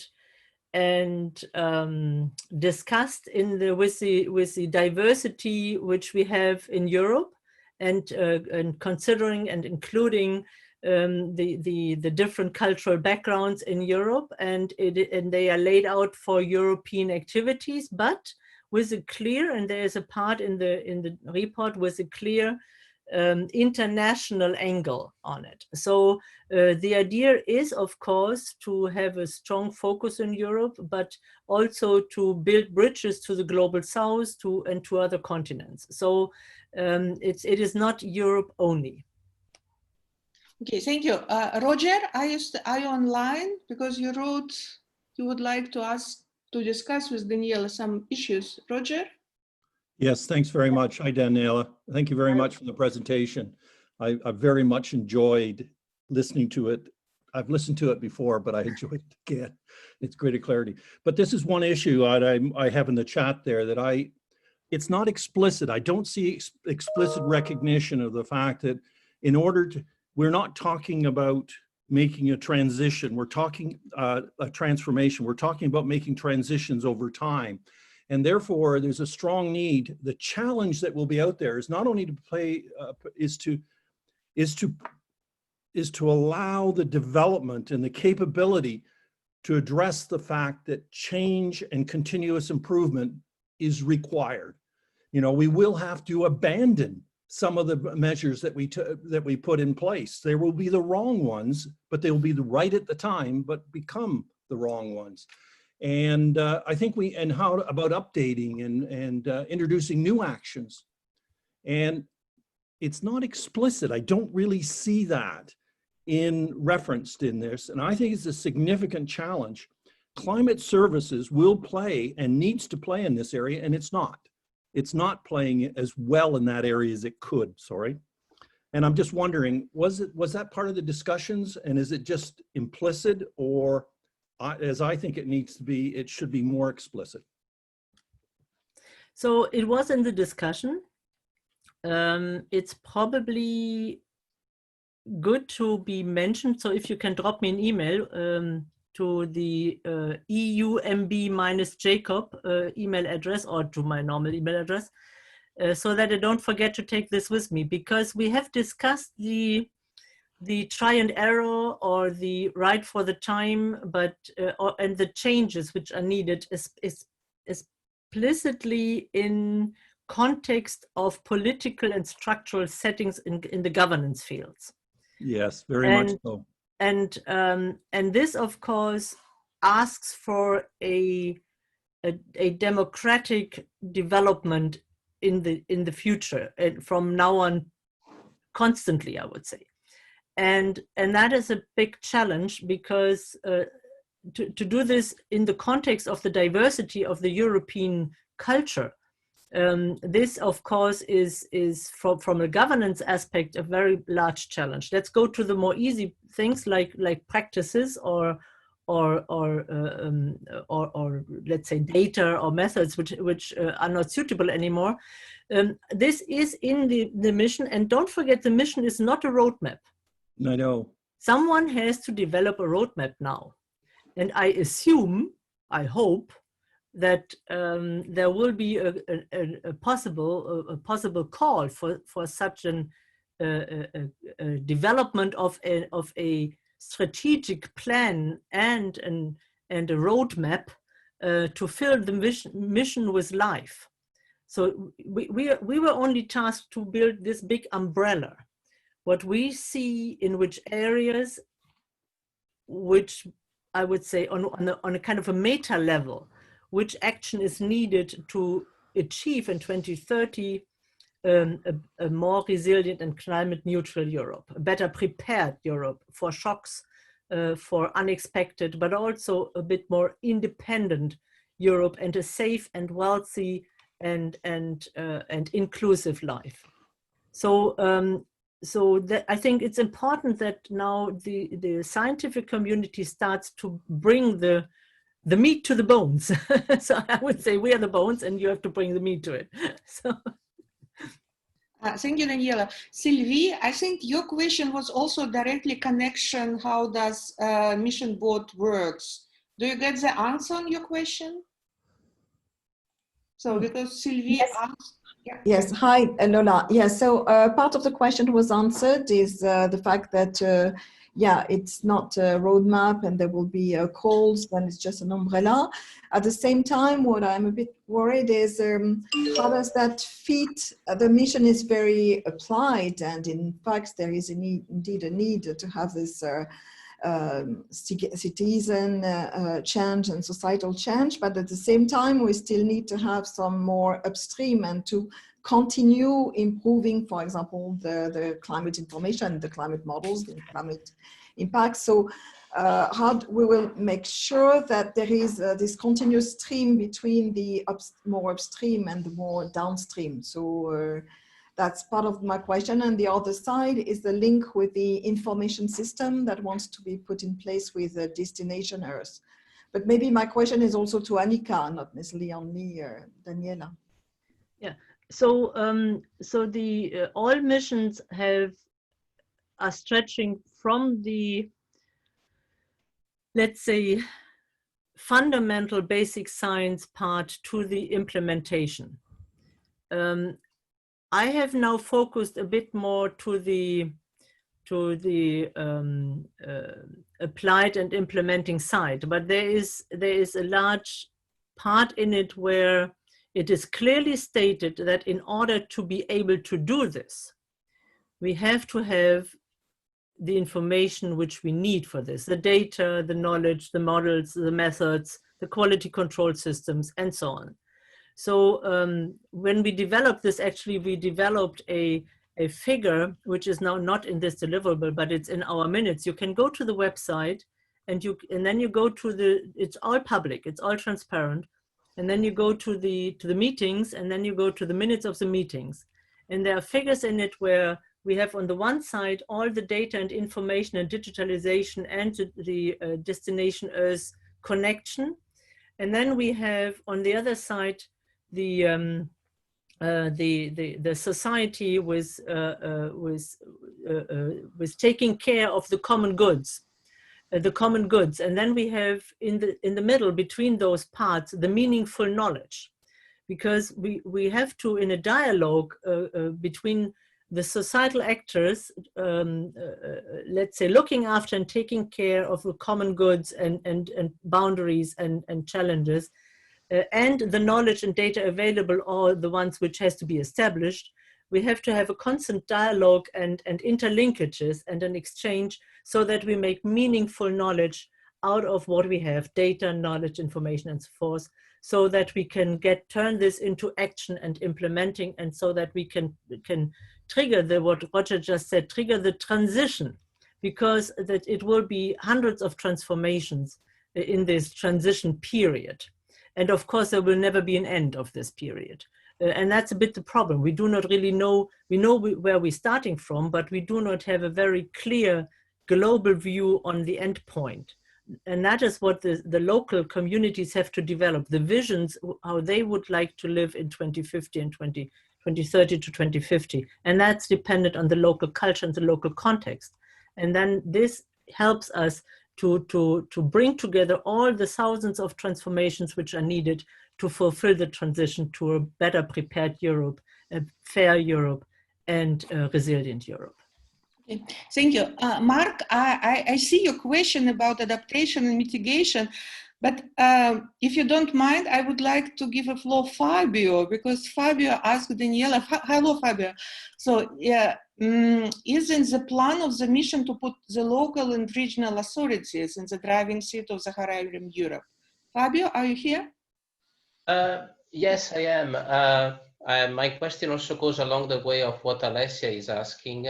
I just went back from the commission from EASME to my local authority, and I'm in the Meteor Center of my local authority, and we have to build our adaptation plan for a region of 5 million people. And I see my region, I would say, is not the front runner of Italy. We are the second runner. And what we are capable of doing right now is to evaluate the climate impact, but we are not able to evaluate the impact, the full impact on agriculture or hydrology yet. And we hope we get to that. Our front-runner regions can, but we stopped there. So the missing link is that we are not able to evaluate the costs of inaction, even for the front-runner regions. At the same time, though, I see projects made fully by the local authorities. We have a local project, a live project run by the municipality, and their approach is completely different. They say they are mapping who is doing what in the local authorities to be able to mainstream actions. So you see, their problem is not only the data, but also the administrative barriers. So until we proceed, while in the mission we should point to the mainstream knowledge and data, and we still have some gaps, particularly on evaluating cost of inaction, I believe one part of the mission would heavily invest in local communities being in the driving seat of the project, because they will put the angle in a completely different way. And only in this way you will have the merge that, Daniela, you're speaking about. So how do we put in the driving seats these local authorities? So Fabio, thank you very much. This is exactly what we're aiming for. So that's why the role of the local authorities, the role of even each European individual is at the heart of the mission. Because it is impossible to get a transition or transformation without bringing all people or developing the enabling environment, which we were talking, which I have talked about a little bit here, to help support and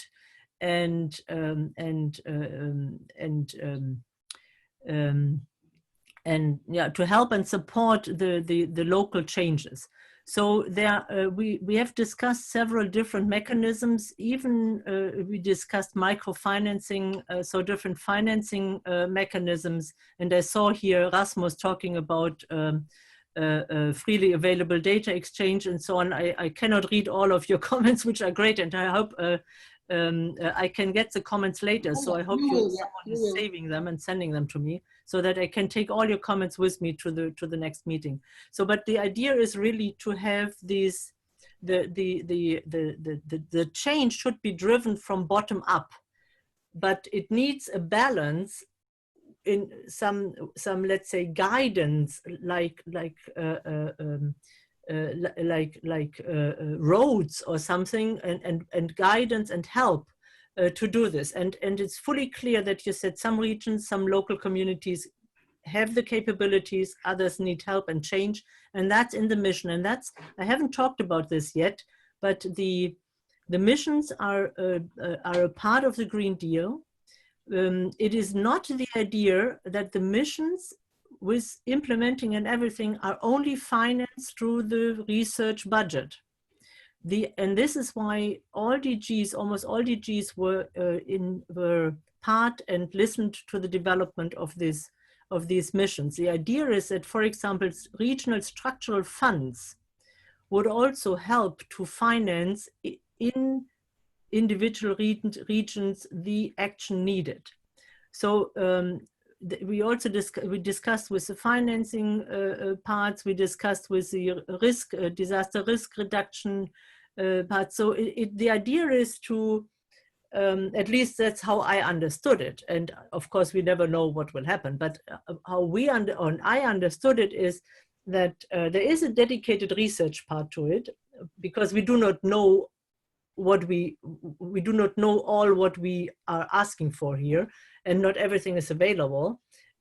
So there is a research and development part in it, but there's also an implementation and a solution part in it, or a solution and implementation part in it, and that needs finances from other strands of from the European Commission. So that's the idea, and that's how I understood it. Thank you very much, Daniela. There is a question: should we have 5 minutes more for discussions, or we continue discussions with the other topic? Paula, what do you think? So then just one question more. Daniela, there is a short question about from Mark. Let me see, where is it? Okay. What is the balance between adaptation and mitigation in the mission board? Yeah, this is a typical question which we get all the time, and that's because the title is so misleading. Let's put it this way. So in all visions and mission ideas in the document which we are writing, there is, I would say, a clear balance, and both are equally important. I would say, for us as a board members, when we wrote the text. Obviously the discussion to define those 5 mission board areas, areas in which missions should be developed, the information which we got from the member states, and there are actually for each member, for each mission board, there is a board for member states representatives. So we were also in dialogue with the representatives for the member states while we were developing this, and we took into account their wishes, their concerns, and their needs. So, and there at the beginning, obviously, there was the idea that it's more important now to get the climate change information and to understand to which hazards we have to adapt. While the missions were discussed and developed, it clearly changed a little bit to, we cannot adapt to everything if we are not immediately acting in limiting global warming. So the understanding in this, I would say, political surrounding arena, which we were discussed and in dialogue with, was also a bit changing. We as experts started on during our very first meeting in September last year with a clear statement and said, it is impossible in this board to only discuss adaptation without mitigation. Of course, there was the idea that mitigation will be a bit more discussed in the city board, the smart cities, where also the energy is part. And there are, of course, other activities in the European Commission which are more related to the Energiewende and change in energy systems and carbon neutrality. But for us, they are both equally important, and we stated very clearly, and I understood already that it's not clear enough in the draft.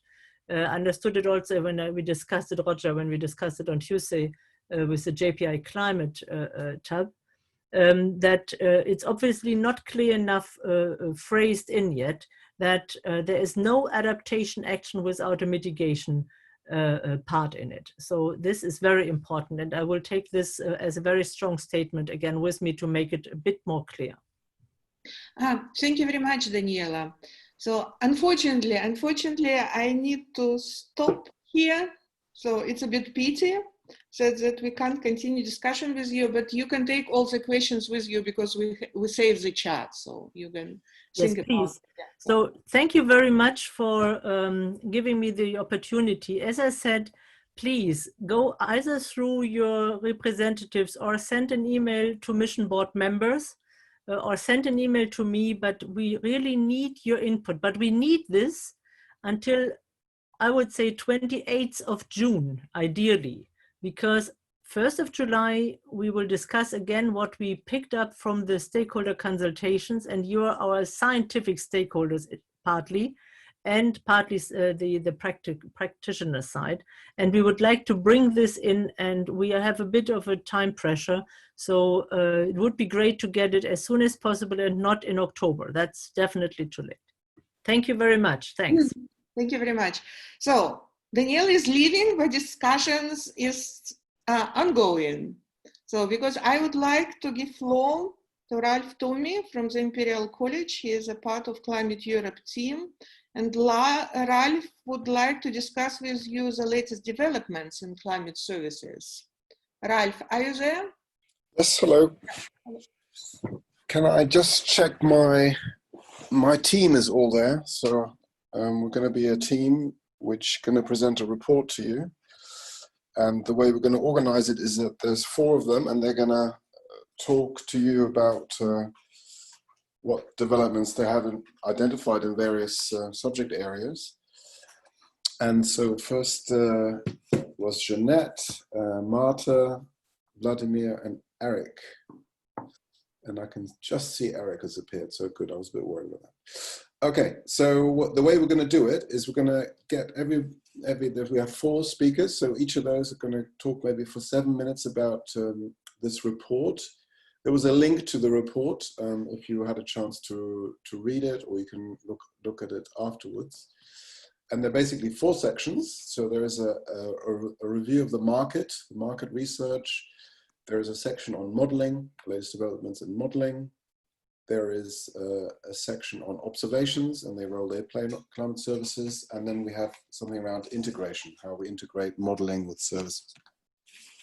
So straight away, I'd maybe, if we can start with Jeanette to introduce her findings on the marketplace. Jeanette. Will you show my presentation, or shall I share my screen? probably best if you do it.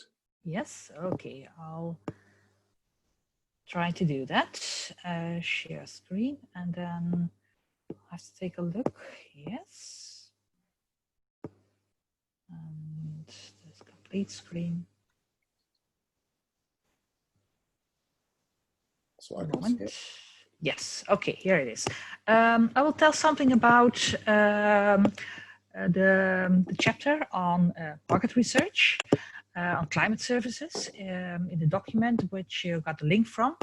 First of all, I think it would be good to explain what they understand when they speak about the market. Some people have a very limited definition of the market for climate services, then they only think of the charged services. But in this case, in both projects, EU Max and the Marco project, which finished slightly more than a year ago, they had a very broad definition of a market for climate services. They also included the research and development for climate services, the charged public, the charged services, and the uncharged services, and both from the public and by private companies. Okay, that's the first thing. Well, they made an overview of the current market and the prospects. The current market, and that was in about 2018, was 3 to 9 billion euros per year in Europe. And the growth rate was rather high, 9 to 10% per year. And for the future, they expect it to be 3 to 5%. By now, still a large part is financed by the public sector and about 30 to 35% by the private sector. But in the future, this may change. The current services are focusing especially on the sectors that are mentioned here. But there's still more sectors where new climate services could be developed for. They also made an overview of obstacles. And you can divide them into obstacles for uptake and obstacles for delivery. First, the obstacles for uptake. What you still see that there is a misfit, at least in some cases, with the user requirements, especially the time horizons used. 2050 is extremely long term for many people, whereas many users would like to have something for the next season or maybe the next 5 or 10 years. They also would like to have more information about quality, and what the users understand for quality is sometimes different from the definition of quality by researchers. And what is also important for many people is that information from different disciplines is combined, and they don't have to search for all the different elements in different places. There's also a lack of background knowledge. So users often don't know how to use the information. And another point is that there's also still a lack of awareness of the impacts of climate change. So people are not thinking that they need climate services. At the same time, you also see that there's a lack of incentives to use climate services, although with the need to have national adaptation strategies, I think there are more incentives now. What you also see is that many people undervalue the benefits of climate services. That's probably also due to the fact that people often look at the financial values, but there are also other values, social values, for example. And what makes it difficult to use the information or the climate services is that people often don't know where to find it, and there's no good overview of the available climate services. And sometimes the costs limit the use of the climate services. Then the obstacles for development and delivery. So that's from the other side of the climate services. What you see is that there often aren't really standards, but they're missing. Standards on quality, for example. If they would be there, I think there would be more services that could be developed. Sorry, I have to go back. Yeah. For some climate service providers, there's also a lack of the availability of easily usable climate data and information. it costs them a lot of effort to get the data, the basic data, and to process the data, and then it's not interesting anymore. There's also a lack of expertise to integrate information from different disciplines. That requires a multidisciplinary team, and that's not always available. There are also sometimes limitations, legal limitations for some governmental providers. For example, I work for KNMI, and we had a discussion about local information. We are not allowed always to provide our own local information to the public. Lack of interesting business models. I think that's also a really important one. And sometimes there's also a lack of user requirements. And I think that's also very important. There are many climate services developed already, but there are limited resources for further operationalizing them. And the last slide. There are many opportunities to further develop climate services, and I think that's also really needed.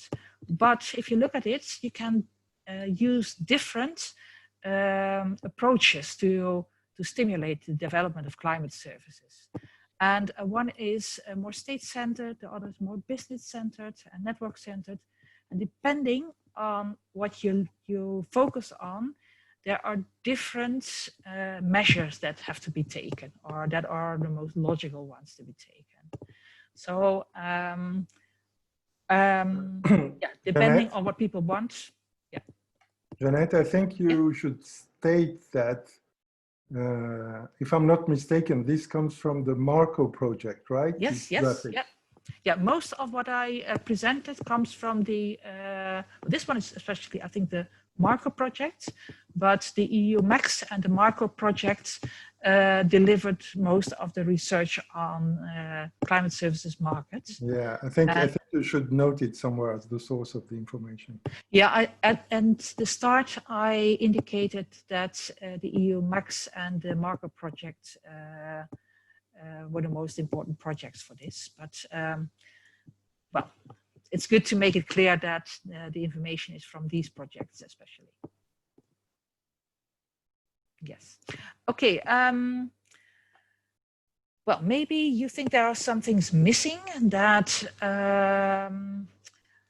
obstacles, for example, or you have ideas on how to promote further use of climate services or development of climate services. I think, Ralph, the idea is to have a short discussion on that. Well, I think what we'll have now, just to change it a little bit, we're going to try and launch a poll. So yes. We have a question, yeah. And then maybe that will stimulate some debate. Yes. So I think I'm waiting for, so can I, okay. Ralph, you all should be able to see the poll question now. Maybe it's good to mention that the people that join through the Zoom app will see it, but the ones that join through the browser, they cannot see the poll. I don't remember putting both in the question, Paula. Apologies then. Where did both appear? That's a problem. Okay, maybe can we relaunch it? I don't think I can edit it. But you can relaunch on the fly. You want me to stop this, do you? Well, let's let it run, but then let's relaunch it and tell people not to vote. Not to use both, okay? It doesn't really help.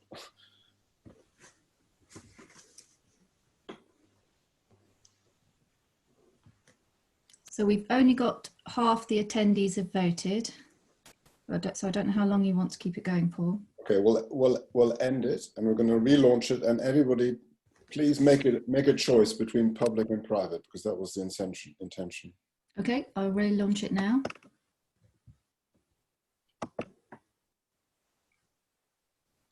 So vote again. Do not vote for both. You still have both as an option. I know, but do not vote for it. 2 people. Yeah, I can't edit it in the middle of the poll, sorry.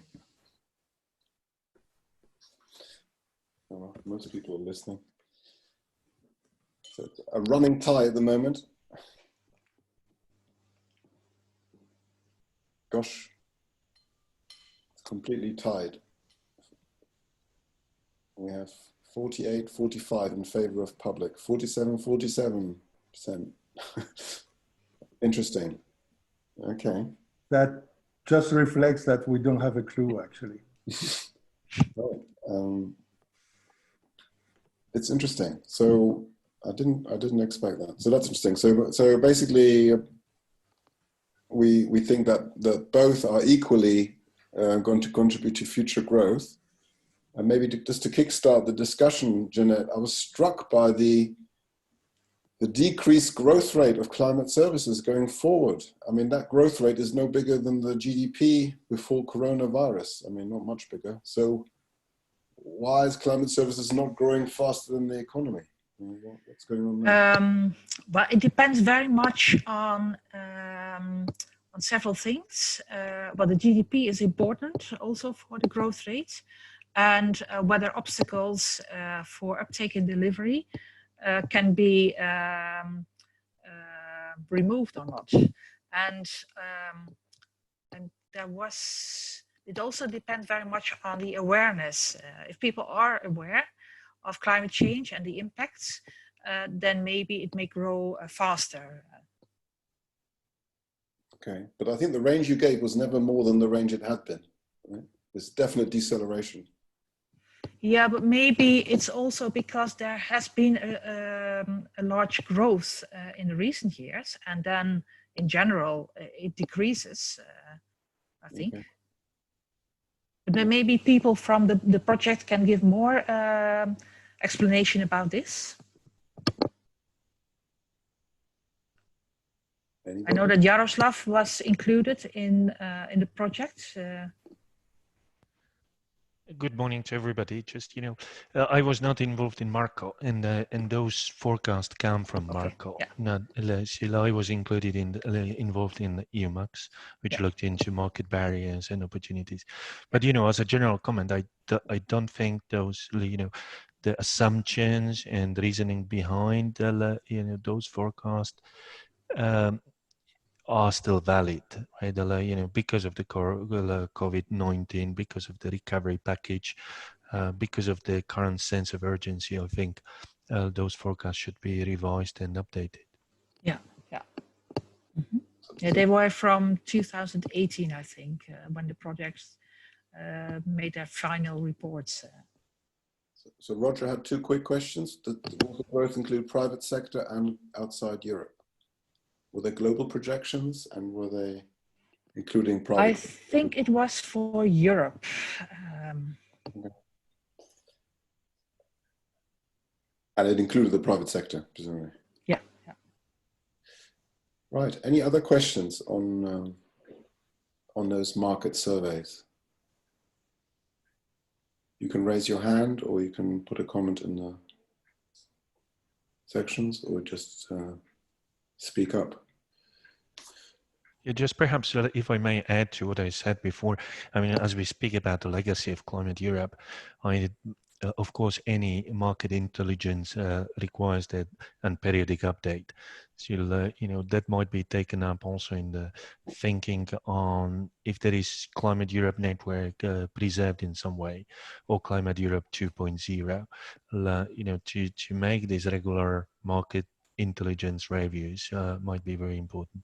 Yeah, the idea from the Marco project was also to have some kind of a climate service market observatory where these kind of updates could be made, I think.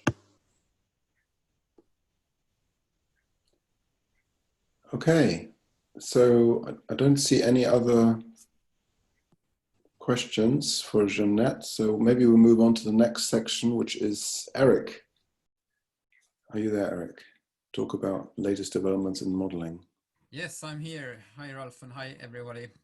Erik Källström from the Swedish Met Office. I was responsible for the part on the modeling in the report, and I'm going to tell you a little bit about what we have included in that chapter of the report. So climate models and the Earth system models, as we take it, is kind of the scientific basis, or a scientific basis for the more tailored information needed and used in climate services.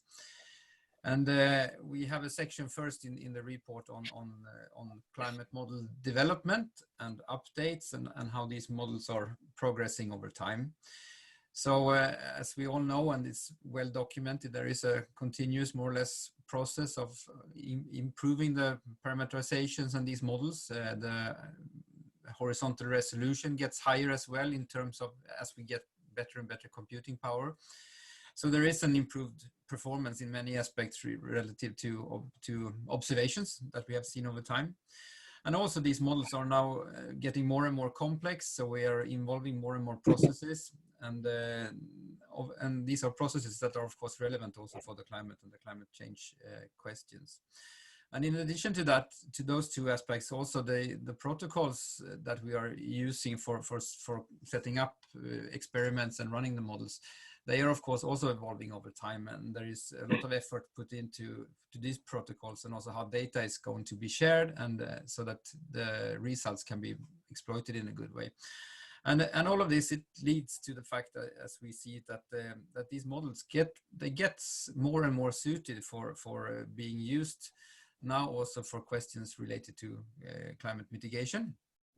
And in terms also with the better resolution and the better representation of extremes, for instance, they get better to, they are more suited to use for instance, for work on climate change adaptation when it comes to extreme events, for instance. And also the provision and storage of data and more relevant data for different purposes, it also contributes to making these models better and better for climate services perspectives.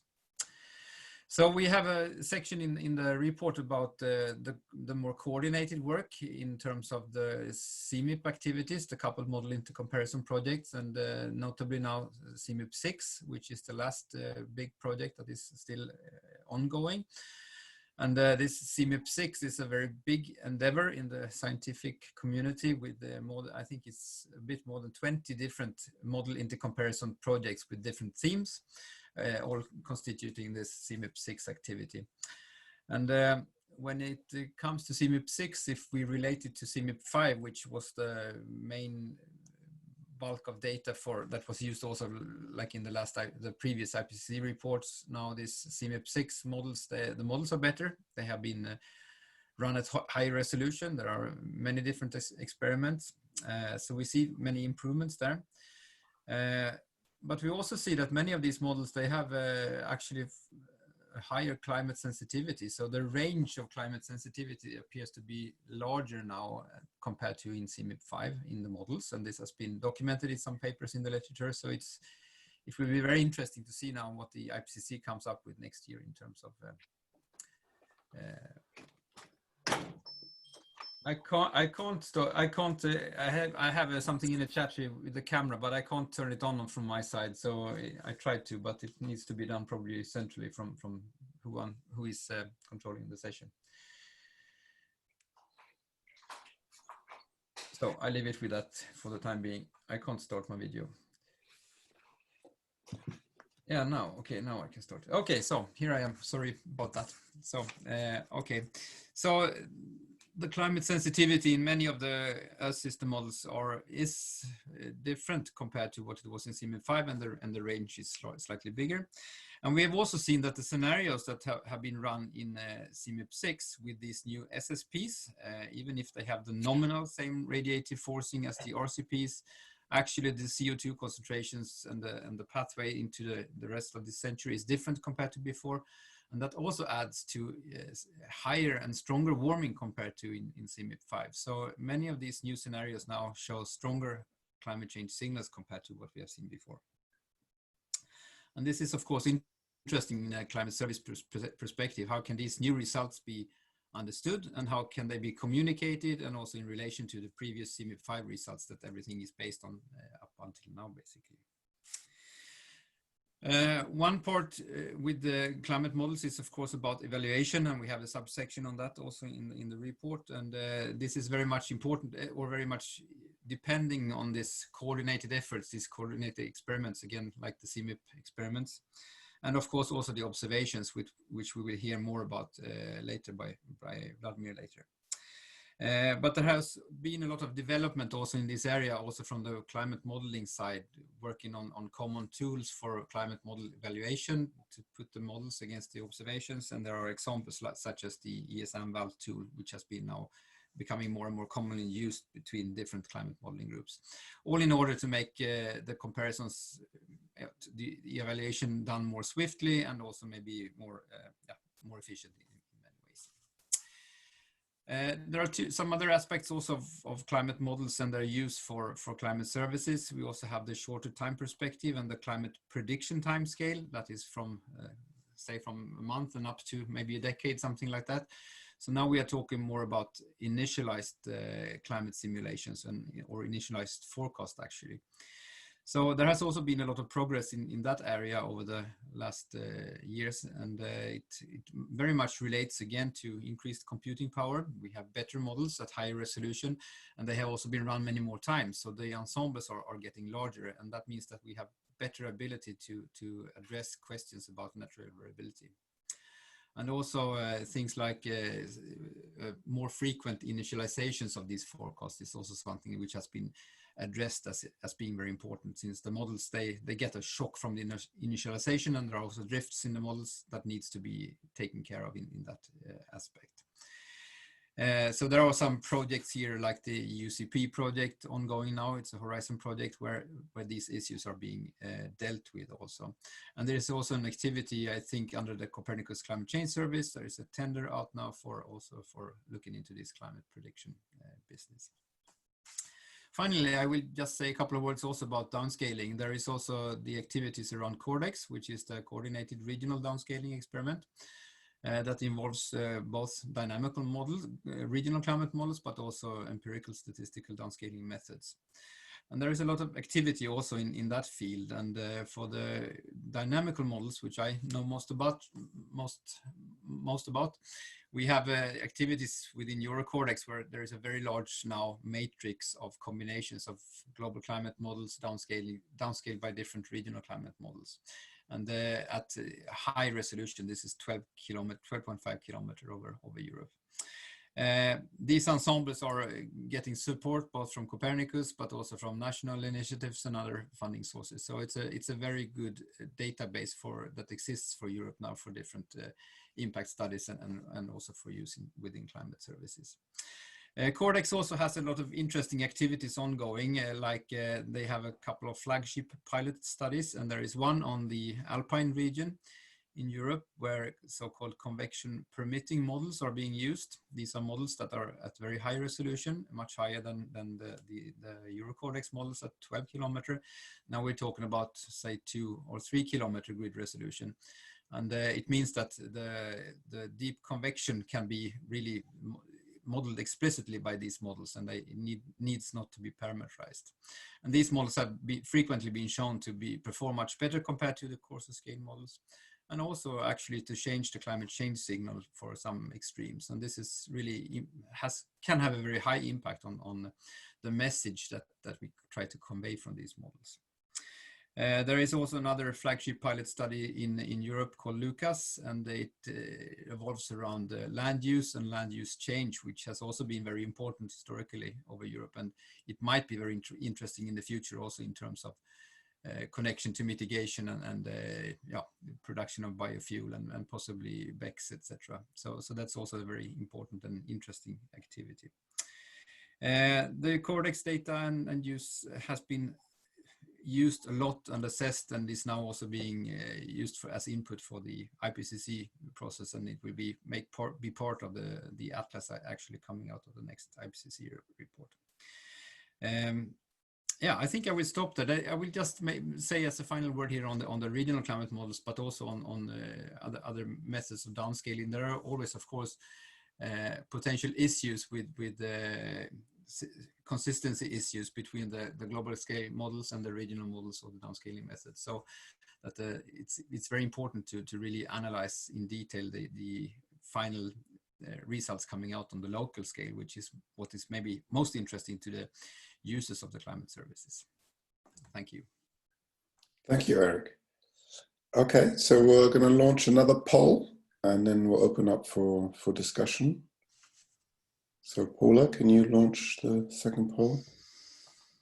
Let me know when you can see it, Ralph. So it's, yeah, I can see it. So have the improvements in modeling improved the provision of climate services?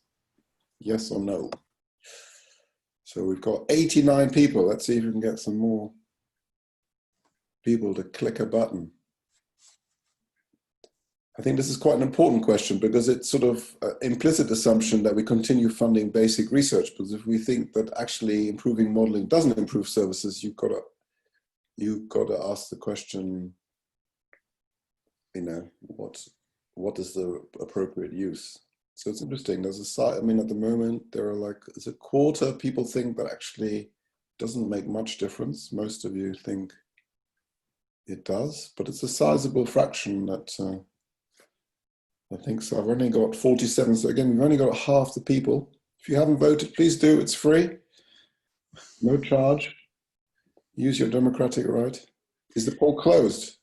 Was there a time limit on it? Yeah, it must be a timer on it. So unfortunately it has closed. Okay. Well, I guess we'll have a representative sample of nearly half. So do you want to, I'll share the results. People can see.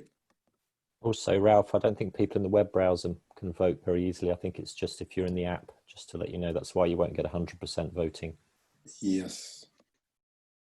So what you could do for people who can't see via the app, they could use the yes, no buttons. So if you want to read the question again, and then those people who haven't been able to vote because they're coming through the browser, please click either the yes or the no button, which you can find when you click on the participants, and it brings up a list of participants. So, yeah, so I'll ask the question again, and it's a yes, no.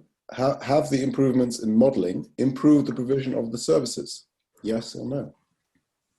Click But please do not vote if you've already filled in the poll.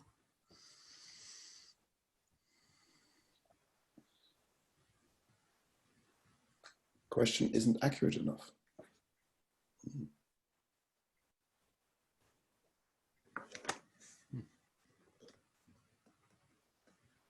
Well, it depends whether you think trust is part of the service, but maybe we can talk about that. 7 to 1. Okay. Right. So, so I think a sizable chunk there, about a quarter, think suggests that the modeling isn't really the bottleneck here in the services, but clearly the majority think that improved modeling brings better services. So thank you for that. Maybe Eric, to start off the discussion, I guess one of the barriers when you talk to people that want to use a service or not is often they say, well, it's so uncertain, I don't know what to do, you know, the uncertainties are so large, and then there's sort of a get out clause to say, well, nobody really knows, therefore I'll do nothing. And I guess the climate outcome of the modeling, I wouldn't say guilty, but the outcome of the modeling hasn't really narrowed uncertainties a lot. I think that's one of the conclusions that people have come to, that, you know, our projected change, the global mean even hasn't really changed, and the uncertainties around that haven't really changed. So how do you see that in terms of, I think we had a question here as well about, you know, does it give confidence? We haven't really changed the uncertainties very much. So how does that work? I think it's it's partly true what you're saying. I mean, the overall uncertainty has maybe not changed. We still have numbers on the spread of like the global mean temperature, which is quite large. And now I also talked about CMIP6 results and models having a wider span again.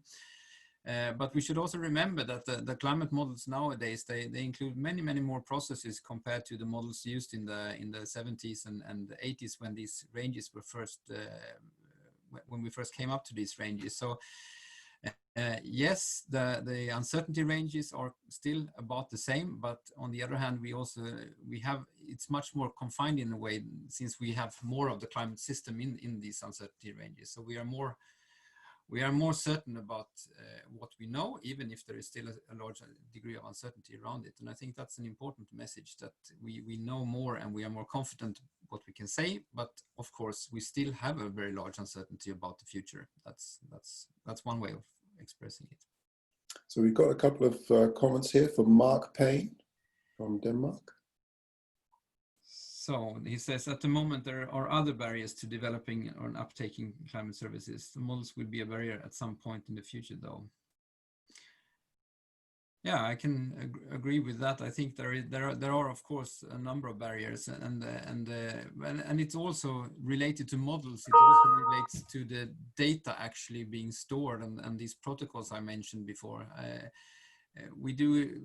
I can take an example now from a Swedish project I'm working in towards the wind industry in Sweden, the wind power industry, and very much of the climate model data that are out there on the ESGF nodes and available, they are not at hub height, so they are at 10-meter level. There are some exceptions, of course, but there is a kind of discrepancy in what kind of data we are providing compared to the data that is really requested. So there is still a very strong need, as I see it, for really strong interaction between climate modelers and data providers and the people who are interested in using this data to make it better. So that's one obstacle, which I think is maybe one of the major ones. So Alberto had a couple of comments. You can if you unmute yourself, you can make the comments if you want. Maybe more interesting to hear some more other voices as well. Not that Eric's dulcet tones are great. Yeah, so, thanks. Alberto, yeah.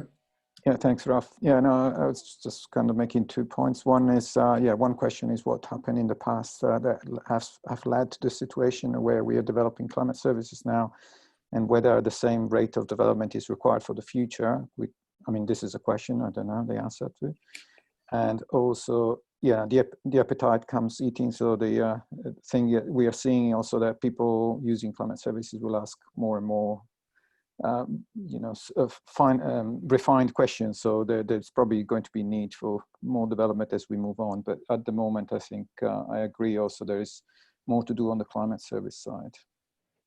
So maybe Rasmus last, I think we're sort of heading into the time. Rasmus, if you want to make some comments. Yeah, well, I think of this in terms of information, and basically we try to maximize information that we have.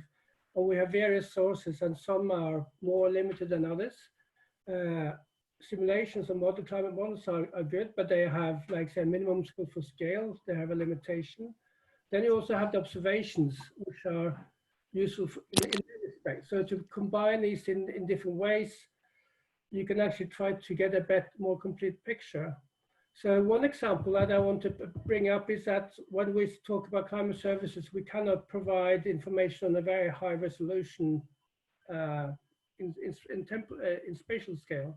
But yes, we can with observations. It's not that difficult, but with models, it's quite difficult. So yeah, it's more of actually bringing together all the information that we have together to make the sense of it, really.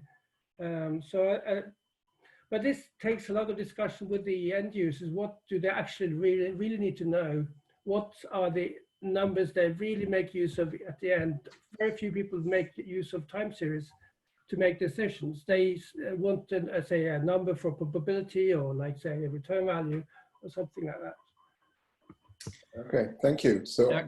Can I quickly comment on Rasmus' comment there? I think it's really essential what you're saying, Rasmus, to combine information from models and observations in various ways. And in some places we know that of course the observations, they are observations from the atmosphere or the real system out there, but sometimes they are not the most appropriate to use for the kind of application you're looking at, since they might be in data sparse regions, or they might be in regions where models can actually sometimes even be better than the observation. So it's very good to combine the two in some neat way.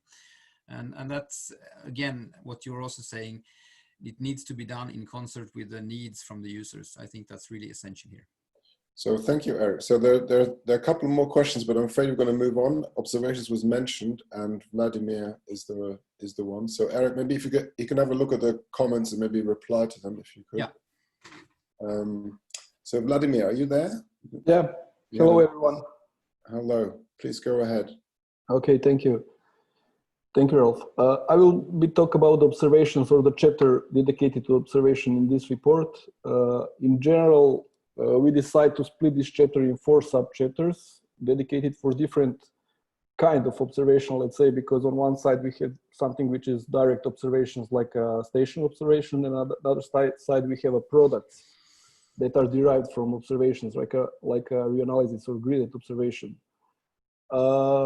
In general, observations are very relevant for the climate services, even if we use them for the basic one services like a development or production of regular climate monitoring bulletins, like a monthly or seasonal or something like that. But also observations is relevant in terms of indirect impacts on services, like for the model calibration, model verification, validation, or bias adjustment, or maybe attribution studies. So in that sense, observations are really crucial for development of many different climate services. And as I said, we split this chapter in 4 subchapters. Now I will present that 4 subchapters here. The first one was dedicated to reanalysis. During past few years, the new reanalysis, the global one, the ERA 5 and ERA 5 land appeared, and very fast they become like a standard for use in many applications. So it's all, the both data set are already recognized as important. Even it is interesting, at least for me, that the data from this reanalysis now compared with traditional data set that was used for monitoring of global temperature, like a NOAA data set or NASA GIS or HUD crew in UK and so on. Another set of reanalysis that appeared was the regional reanalysis over the European continent. It was UERA reanalysis, and also right now it's the SERA, which is under development. Also 2 Arctic subregions will be covered with regional reanalysis, which is interesting because it will be probably for the first time that we have this kind of reanalysis dedicated to high latitudes. And these reanalyses are on even higher resolution in comparison to these global data sets. It's going from 5.5 to 2.5 kilometers. Many of these data sets are already available through the Copernicus climate data store, so it's easily accessible for many users, and I think that many users already use this analysis. So this story about reanalysis is one of the major things that was happened in terms of provision of, let's say, not direct observations, but this kind of derived product from observations. Another part of this chapter is dedicated to the gridded observations. We know that one of the most used gridded observation of the Europe was EOPS. The EOPS become available again through the Copernicus C3S portal. And also during last few years, several subcontinental data set was also become available. And I think that already we have many parts of Europe that is covered with this gridded observation that is on even higher resolution in comparison to the EOPS, like a Nordic gridded climate data set, and then the data dedicated to the Alpine region. Then we have in Eastern Europe, we have the Carpat Clim and Danube Clim, and I think that also many other different regions, we also have this high resolution gridded climatologies. This climatologist is used for many different applications. One of them is, let's say, the EOPS is the one of the data set that is also used for the monthly reports about climate over the Europe. Then we have direct observations and data rescue as a subchapter in this observations chapter. So what we found, or what we think, or what is our impression, is that station observations still have high priority, even that we have all this spectrum of different products which is derived from observations, which indicating the importance of high quality and availability of this data. Unfortunately, the station's observations are still have some kind of limit in terms how we access them. In that sense, the Climate Explorer is a rare example that you can easily access the climate observations. But again, the Climate Explorer is just the front end, from which you can take data from global historical climatological network or etiquette database. So in that terms, we still don't have any kind of common strategy in Europe and even globally, how we share these station observations and which kind of, let's say, procedure or protocol we should use when we share this station observations. Still many hydrometeorological services which are in charge to maintain the meteorological networks and to provide these observations have different policies how the data is shared. Some of examples which try to make this data more easily accessible and more publicly available. It's different initiatives from WMO or even the European Commission have this initiative on open data and fair initiative. So the last point for this subchapter is that during 2020, the data rescue service on Copernicus C3S will become operational. It is somehow integrates the IDARE and ACRE initiative that was previously up here. And the last part of this chapter is dedicated to satellite observation. Satellite observations has many advantages like spatial coverage and high resolution of the observation, but on the other side, not all satellite observations are long enough to be useful for the climate studies and climate services. We know that many of them are really spent just like for several years, but on the other side, many other products now are long enough to be used, like observation of precipitation or clouds or sea ice and so on. And also many of these satellite observations are already available again through this Copernicus climate data store or other front-end web pages. So one of the conclusions of this short talk is that many of the data which we present is accessible through the Copernicus, and in that sense, Copernicus becomes some kind of crossing point to access all different kind of observation and even to process them and use for other applications. That was from my side. Thank you, Vladimir. So we've got another quick poll. So we'd like to ask you to see which type of observation do you think are the most important for the provision of climate services? Ground-based, i.e. local, or satellite? And if you can't answer the poll, then please click yes, no, and I can keep a tally on that. So the background is really that through many conversations, and I think also on the chat, there was issues about people wanting local data. So I guess access to even basic things like weather station data, is that one of the bottlenecks? We obviously have a fair amount of satellite data, which is obviously important from a global point of view and weather assimilation, but where are we with the ground-based? So can I suggest that those who aren't able to vote via the poll, the question has to be slightly rephrased for your yes, no. So the options are ground-based against satellite. So can you click yes if you think ground-based observations are more important, and no if you think satellite? Okay, so far, so we got a good measure of response. So we've got about, again, over half have responded, and we have a majority. We can end the poll probably now, so we have a majority. I can end the poll and I can share the results. So we have a majority, which is the importance of ground-based, which doesn't really surprise me, because when often you talk to people, they start off by just asking about, well, what's my local rainfall, my local temperature, and that's often the starting point for many conversations. So I'm not surprised to see that. Okay, so anything? Oops, sorry, there was Roger. You had a question or a comment? Do you want to unmute yourself?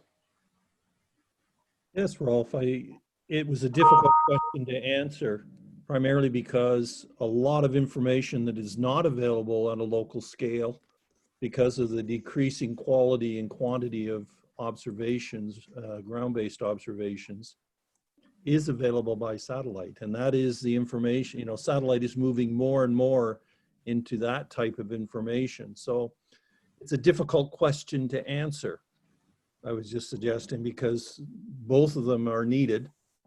And if we keep decreasing the quality of the and quantity of observations, we're going to have to keep moving more and more into satellite and other remote information. I think the motivation for the question is that, as you know, the space sort of takes care of its own lobby group. So we have the European Space Agency, we have, you know, lots of space initiatives, but the ground-based stuff is often very fragmented across Europe. So I think it was partly probably an issue there of accessibility of local data is maybe one barrier. I think you know, it is a problem, and it's something we're going to have to look at anyways. But access to space is data is going to be, as I just say, it's a difficult question to answer. So Philip, you've been very active, but you've not had a chance to say anything. So give you the chance to say something. Hi, good morning, everybody. Thank you, Ralph, for giving the floor. Oh, it's a very good discussion, and yeah, I think we all agree on this last question. Working with users, I think if you have, if Earth observation has something, let's say, still a bit romantic, far away from them, so local data really helps to communicate with the users and also to validate your services. So I voted for local data in this one, but as a researcher, as a climate service delivery organization, I think we are also looking into Earth observation data, and we do have a wish list of better Earth observation data, better time resolution, and so on. So yeah, I would say both. Thank you. Thank you. And then Sam from ECWF, and a similar comment from Stijan from ECWF. Maybe you can have one voice from ECMWF. Sam, do you want to speak on behalf of those two, ECMWF? Sure, very happy to, and thank you. It's a really interesting discussion, but I think, you know, it comes back to what question are you trying to answer, and what scale is that question relevant for? And I think, you know, as a community, we do really need to look at, particularly in a post-COVID world where budgets are shrinking, how do we ensure there is fragmentation in ground-based data observations, so that, you know, we do have these holistic data sets that are useful for climate service users at a range of different scales. So, you know, for me, that's the more interesting question of how do we get better collaboration and you know, more available access to credible, high quality data. Thanks. Thank you. So there's, Vladimir, there's some more questions there. If you could answer them in the chat, and I'm afraid we're going to have to move on. Time's moving on. Okay. To Marta. Marta, are you there? Yes, I'm here. I'm just sharing my screen. Can you see it? I can see it. Thank you. Okay. Okay. So yeah, hi everyone. My name is Marta Terrado. I'm science communication specialist at the Barcelona Supercomputing Center, and I'm going to quickly summarize chapter 5 of this report, which is about the integration of climate modeling and climate services. In this chapter, we have focused on 4 different aspects or types of activities that can help strengthen the collaboration between these two communities. But of course, there are other aspects that could have been mentioned, and I would like to invite you after this short presentation to share them with us, because for sure you will highlight some things that are missing. But for now, just leave me go quickly through these 4 points, and hopefully they will give you some food for thought. So the first one that I want to strengthen is the and that could help this collaboration is the joint design of simulations. As you can see in this graph, you can see the mean temperature in Svalbard, how it has increased since 1971. Actually, it has increased 5 degrees in average. And under the current climate change context, this region is facing challenges that are unprecedented. And for example, landslides and avalanche are being more common there, and different adaptation measures need to be put in place. For instance, you can see these barriers that protect the houses from avalanche. And as you can see here, Arild Olsen, which is a resident in Svalbard, say, we can pave the way for the wall. We have to adapt a whole city. And this illustrates how aware people in Svalbard and people around the world are of climate change and the challenges that it poses. However, one of the things that we strengthen in the report is that there is a lack of feedback sometimes from the community to the climate modeling community. So I mean from the local community to the climate modeling community. Now, if I move to the second point of integration, we pointed out that inter and transdisciplinary approaches is something that is needed. In the last years, there has been a lot of work and a lot of progress in the development of co-production frameworks that can be applied to different settings. But there are some disciplines that maybe are less taken into account, although I repeat, some things are improving. So disciplines like social sciences, humanities, also design, data visualization, and user-centered design are fields that have very well-established methodologies, and these methodologies can highly benefit the climate science community and also the stakeholders that are in need of these climate services. User-centered design, for instance, puts a special emphasis in reducing the user cognitive load, so the effort that users need to put when they are using climate services to perform particular tasks or taking some specific decisions.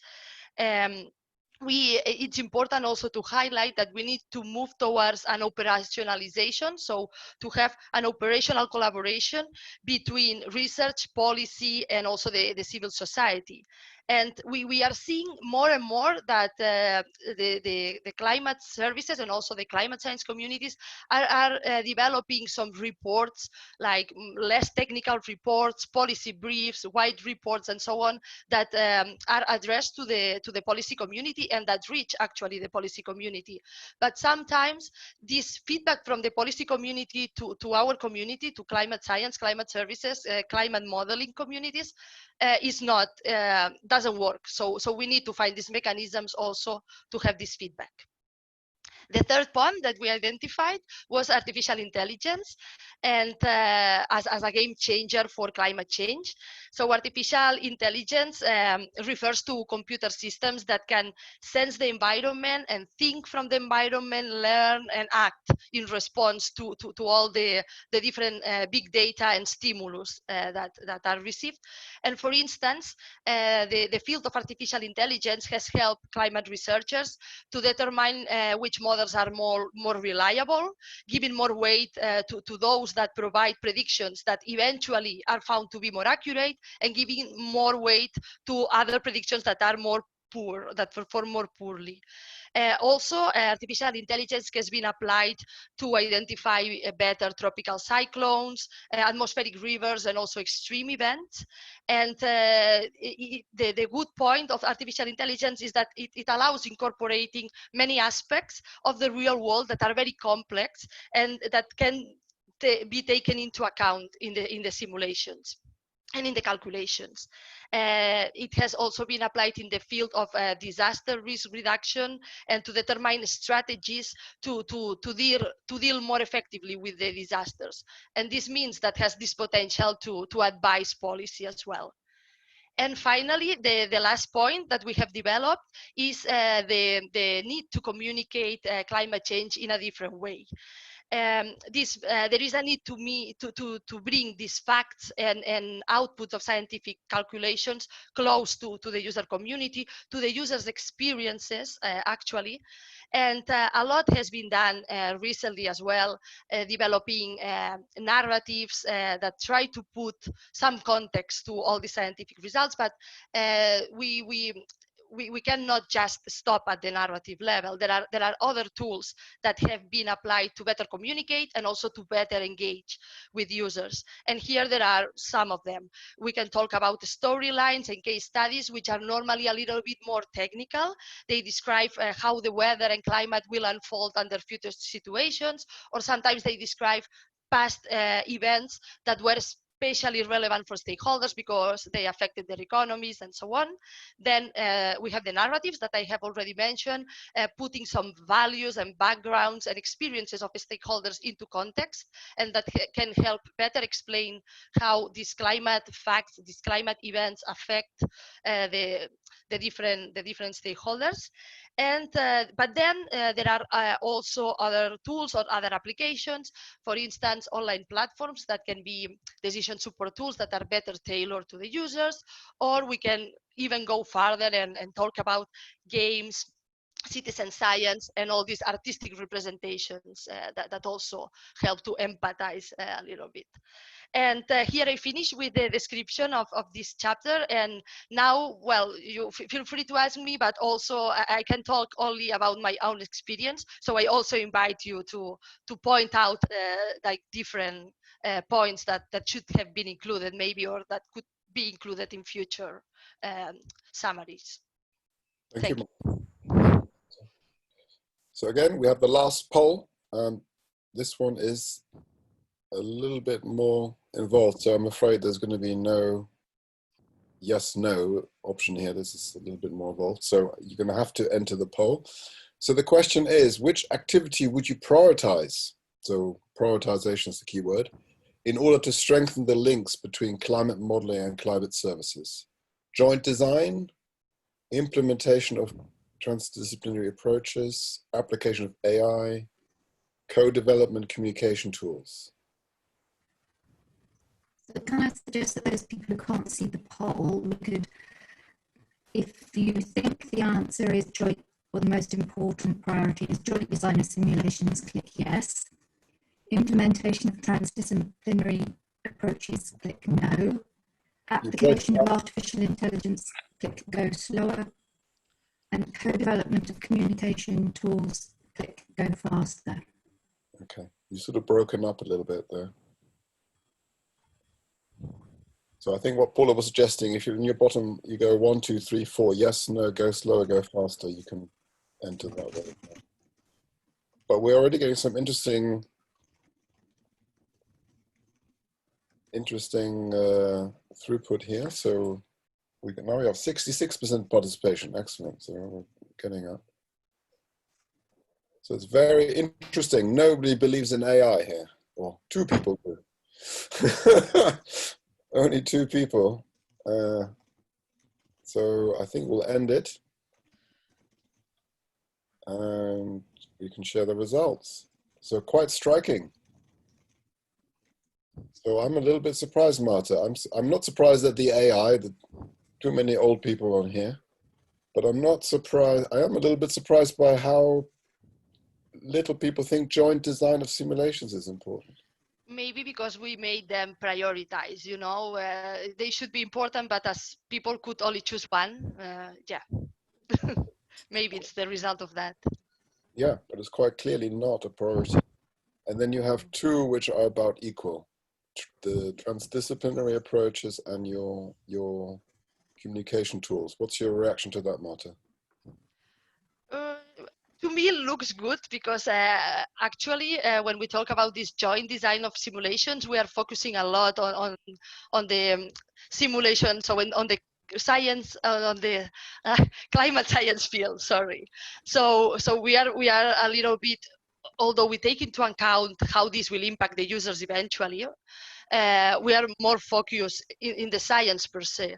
So I like to see that approaches that take into account these transdisciplinarity and this co-development have received like a higher amount of answers. So to me, it looks great. Okay. So I open the floor. Any questions? Looking at the chat. So there's an AI question is too generic, but anyway, that's fair enough. But what else can you do? It's always going to be generic. Any other questions or comments?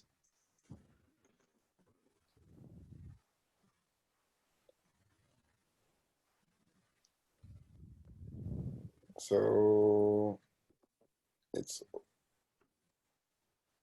there's a number of questions there. I don't know if you want to answer those, Marta, or if people want to speak up, if they want to say something. Yeah, if they want to ask directly, it would be better than. Yeah. So if you feel strongly enough, unmute yourself. And so I see Mark, Paco, and Philip have made some points. Hello.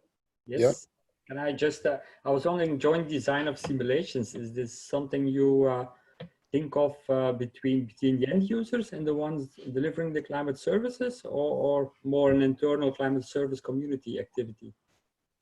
Yeah, it was quite open in the report, but what we were pointing out is that there is not this communication between the stakeholders, so people that are living, that are suffering climate change on the ground, and the climate modeling community. But of course, this is something that it doesn't exist because it's not easy. And normally in between, you have this climate services community and people that are working as intermediaries. But anyway, even if you have all this structure, the users, the intermediaries, and the climate modeling community, it's difficult. So ideally, it would be a direct communication between the stakeholders and the climate modeling community. But this is not happening. But even if you have some in-betweeners, this could be improved. This was basically the idea. Okay, thank you. Okay. Anything else anybody want to raise before we move on to the next? So Anika's got a little link there. Thank you for that and the communication.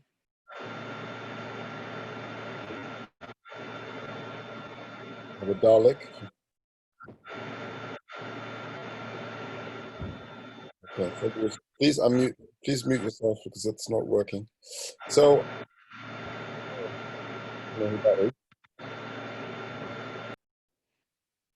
okay.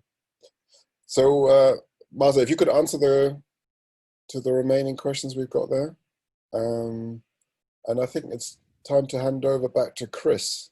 Is that right? Yes. Thank you very much, Ralph. That was excellent. Let me start my video. Can you hear me? I can still see Ralph on the screen, but anyway, thank you. I hope you can all hear me. So we're now getting towards the end, and I've enjoyed the backgrounds that I've seen on the screen. So I've rather cheekily put up a background of what I hoped I could see out of my window, but that's the view near where I live. It's not a sunny day here. It's drizzling, if not raining. But I've certainly enjoyed some of the other backgrounds I've seen, especially Vladimir's. Apparently somebody spotted the Pink Panther on his screen. So let me share my screen again. Good. So we've had lots of different discussions. I think the chat has worked very well. The speakers, the IT, video, audio, all of these things seem to have worked well, and we've covered a range of topics. We haven't finished yet though, but just to take stock of where we are. So there are several topics we'd like to quickly cover now before we move on to the next session. So this is the dessert session. And I'm going to ask a few people just to say a few words. So first of all, Lola, would you be able to briefly explain the format and the plans for the next Climate Europe Webstivals and how people can engage with them? Is that okay, Lola? Yes, I would. But before I go to the future plan, I would like to remind you to please give us your feedback on the first Webstival. So it's very important so we can do our best to organize our next events. So And I then believe the team, the Met Office can connect me, but I think there's going to be a survey done straight after. It's a very short survey, so people can give us their thoughts, suggestions and questions. I don't know if anyone at the Met Office wants to quickly comment on that, since Lola has raised that. I agree, we do want feedback. Yes, that is correct, along with where we will eventually put the material, the recorded material from the festival. So we're going to send an email out to everybody. Is that the plan, Paula? Yes, Stacey will do that. Great, thank you. But there is also a feedback button at the participating area, so the people can do it, I think, online. So the next point, as I mentioned at the beginning, please take part in our Webstival of Culture. So it would be very nice, and we would like to learn more about your country. And when we're talking about our future plans, at the moment, we choose every third Thursday of the month, starting in September. So it will be September 17th, then October 15th, and November 19th. For these days, we plan to organize the next Webstivals. So for Riga, we set a great program, and now we try to transfer the sessions from the Riga meeting to these 3 Webstivals. But for sure, if you have a nice topics, you can contact us and we can see how we can incorporate your presentation and maybe workshop in our program, because so our idea to have an idea for each festivals. Of course, the idea should also maybe go through all 3 festivals. But for this, we need your input. So if you have any nice idea how you can contribute, just contact us. And I think it's for the future plans at the moment. But as I said before, our Webstivals is a success of all of you, all of us. So not only the organization team, but also the people who would like to contribute. And that's why, so we're looking forward for your contributions. Thank you very much. Yeah, it's all from my side at the moment. Good, thank you very much, Lola.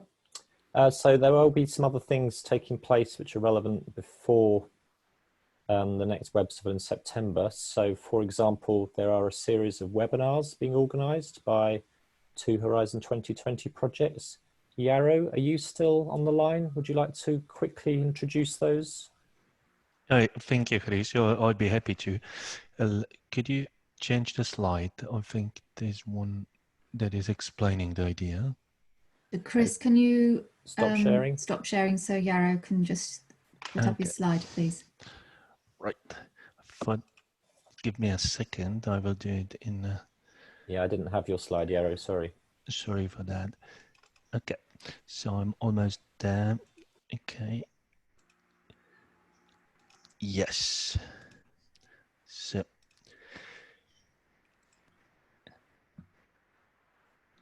Can you see my slide? Yes. Okay. So this is basically it's an idea that we discussed with number of Horizon 2020 project. It's not just 2 of us, but to fill the space between the different Webstival of Climateurope, and using the same framing and timing. So we came up with an idea of Climate Thursdays. Climate Thursdays, basically between the different Climateurope festivals, might be filled in with a series of webinars. And the reason is for this is that many European funded projects are about to close, and in order to coordinate the outreach and dissemination activity, we thought it might be a nice idea, to stick to the same time over the period of summer and create a sort of expectation for interesting talks and interesting, information to be passed to the community. So those are basically side events of the Climate Europe Webstival, and are organized in a way that is compatible to the Webstival. They are open to any Horizon 2020, ERA4CS, Climate Geek or GPI Climate project on climate services or climate innovation in general. If you would like to participate in these and propose your own webinars, just drop me an email. We will have also a account which is called Climate Thursdays at CMCC IT, and everybody can simply propose participation in these. And we thought there might be different type of webinars. There might be marketplace that would showcase the climate services that have been developed in those projects. There might be climate services in my region, engaging more the user explaining how they use the climate services for the purpose of climate adaptation on something. But there might be also role-playing simulation games and something else. So it's very flexible, and it's open, to everybody.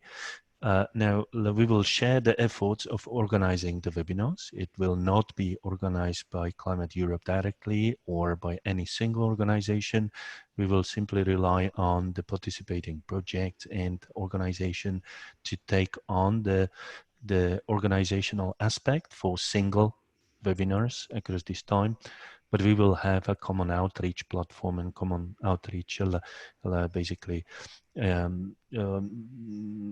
toolkit and social media advertisement and so on. Just to talk you quickly through it, next week on Thursday, there will be a webinar co-organized by CMCC on Clara, and other projects are invited to join in. On 2nd of July, there is an event planned by DG Klima on adaptation strategy. So this is an external event, our webinars, but we thought it fits exactly perfectly into the schedule, and that will also feature Connie Hedegaard, who is the chair of the Mission Board on Climate Adaptation and Societal Transformation. There will be more events on the mission board. We are preparing a little bit more activities, and those will be basically put into the common structure as we know more about the details. The 9th of July, there is nothing so far, but there will be. On 16th of July, we have Emilia-Romagna, which is a region in Italy that will offer to explain their experiences from the user perspective. On 23rd of July, Safer Places, which is a climate kick project, will host a webinar on disaster risk reduction and urban floods. And there are a few more dates on 30th of July and 6th and 27th of August that are basically free and might be used, for your ideas that you have. But those places will be very quickly taken. And in September, on 10th of September, there will be again an adaptation modeling and workshop, which we organize on behalf of DG Klima. So that might be already fleshed out. And 17th of there will be the next Climateurope Webstival. And after that, it's not going to be, well, there will be Research and Innovation Days organized by the European Commission the week after. And we stop at the end of September, but if there is any interest, and we can see what is your interest in contributing to those, we might continue until November, which would be the last Webstival of Climate Europe. Thank you very much. Thank you very much. So you probably didn't see in the chat, Alberto is threatening to not join these because they're on a Thursday and it'll be too sunny, or he'll be in Australia, but I'm sure he could join on a smartphone if he's out on his boat or whatever. So thank you for that. And another topic. So Jeanette, would you like to say something about a photograph competition? Yes, I'd like to do so. Well, the ones who joined the earlier Climateurope festivals know that we always had an excursion, also in Valencia and Belgrade. But of course, that's not possible now.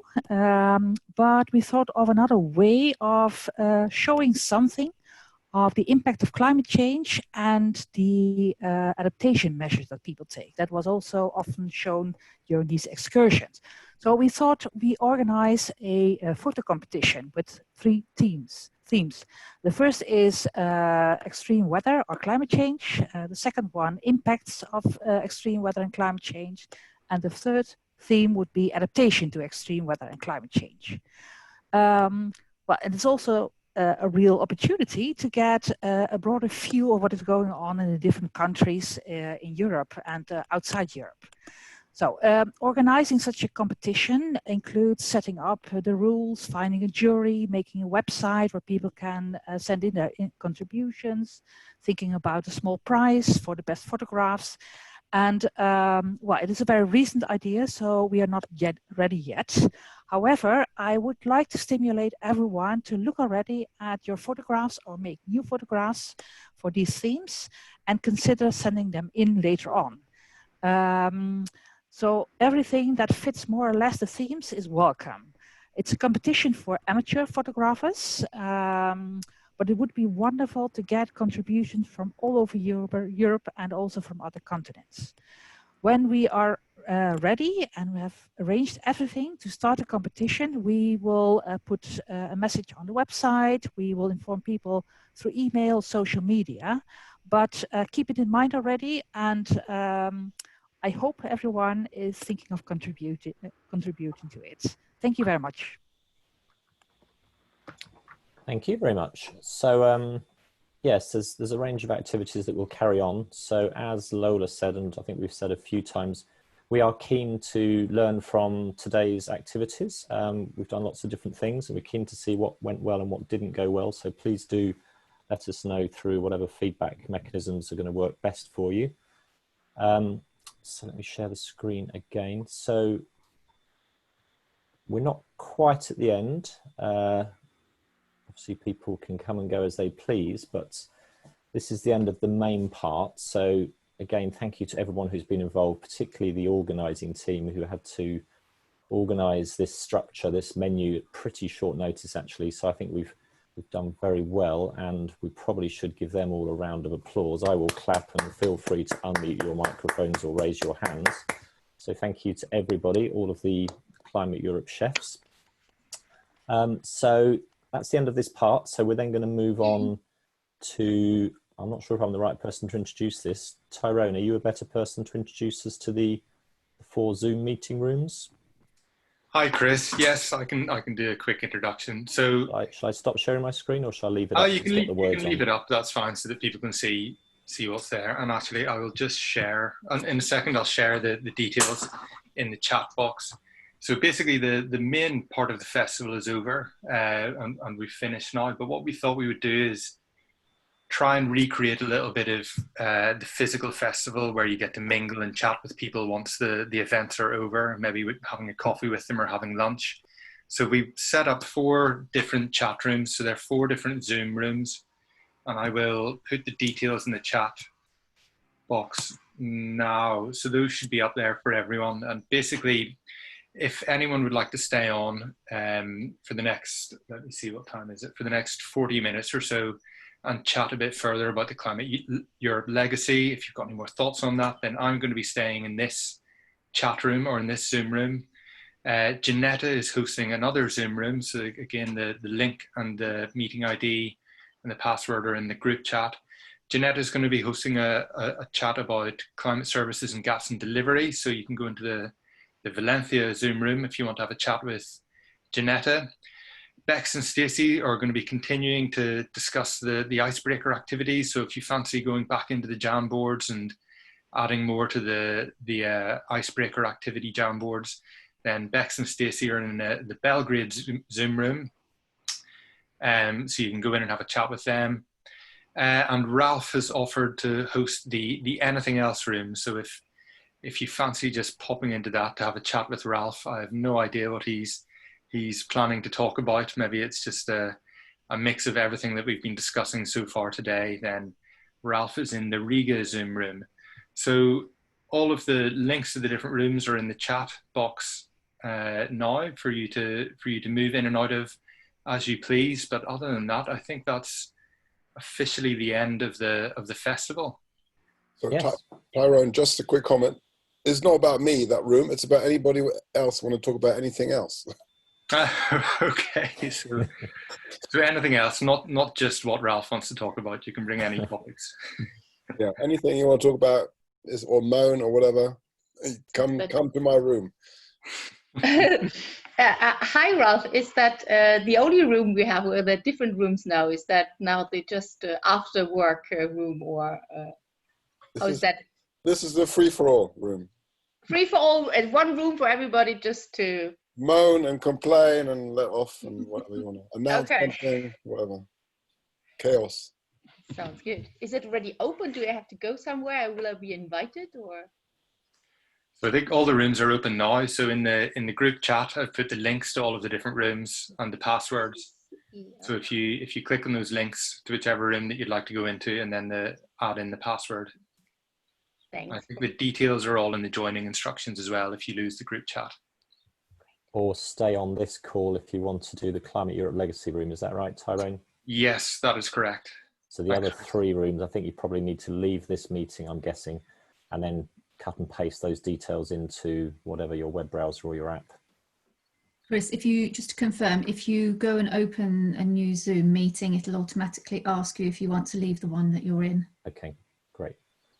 Okay, so yep, don't do anything if you want to stay and discuss Climate Europe Legacy. Otherwise, change rooms by using the details that Tyrone has put in the chat. So thank you all very much.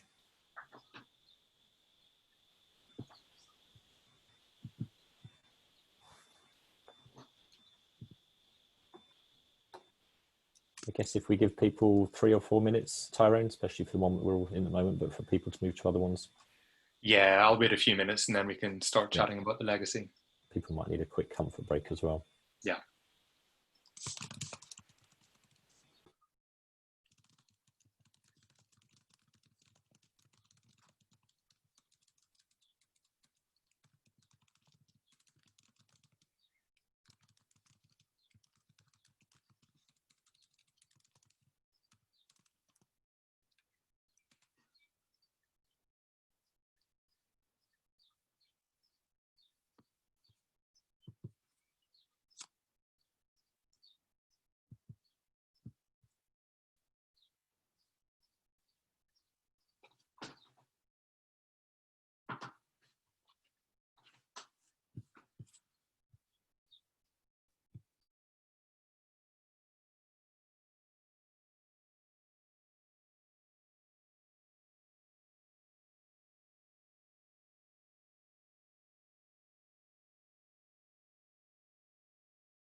Hello everyone, it's Bex Parfitt here from the UK Met Office. For those of you that are signing into the icebreaker room, if there are any problems, just to let you know that those Jamboards are still available and they can be accessed independently from the Zoom functionality. But as soon as I can, I'll be signing into the Belgrade room and we'll be there to answer any questions, but the Jamboards are still available. Thank you.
Okay, hello everyone who's still in the main Zoom room. I think everyone should have had a chance to move to one of the other rooms if they want to take part in the other discussion. So yes, I don't have a strong plan for what this is going to be about, but I thought if anyone wants to keep discussing the legacy ideas that they've had, then I'm happy to sit and chat for a while. Has anyone got any comments or further thoughts about the ideas that were put up on the Jam boards?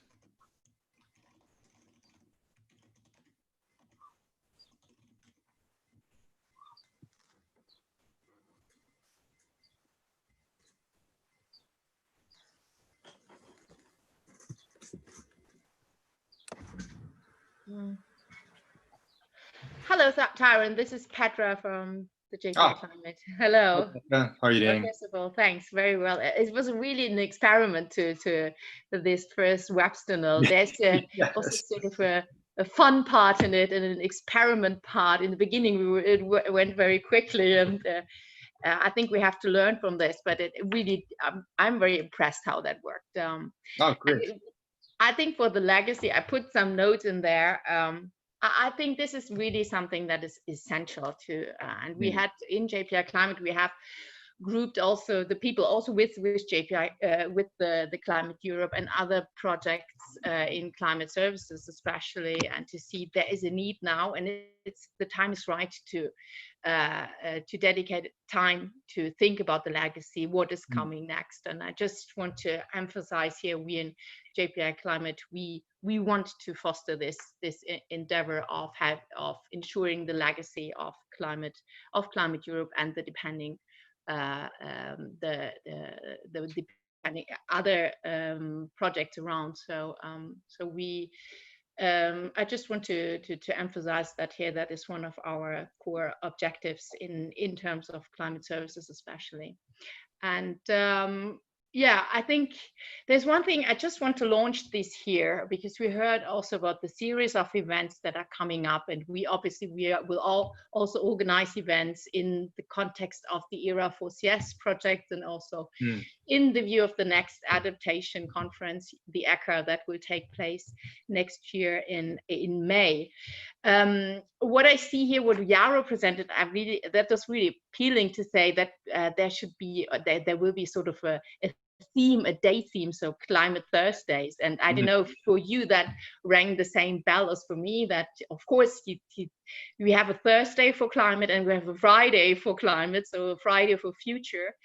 And this was just something I would like to launch here. Is there a space really not only engaging these fabulous people around the National Fridays for Future, people I've got to meet, at least one of them, and it is really impressive. And in terms of engaging awareness, communication, there's nothing else that can help us better. So, and I think I'm just thinking about how can we engage these fabulous people in our activities and give them a space maybe to organize a session themselves. That is just something came to my mind, and I think it's also getting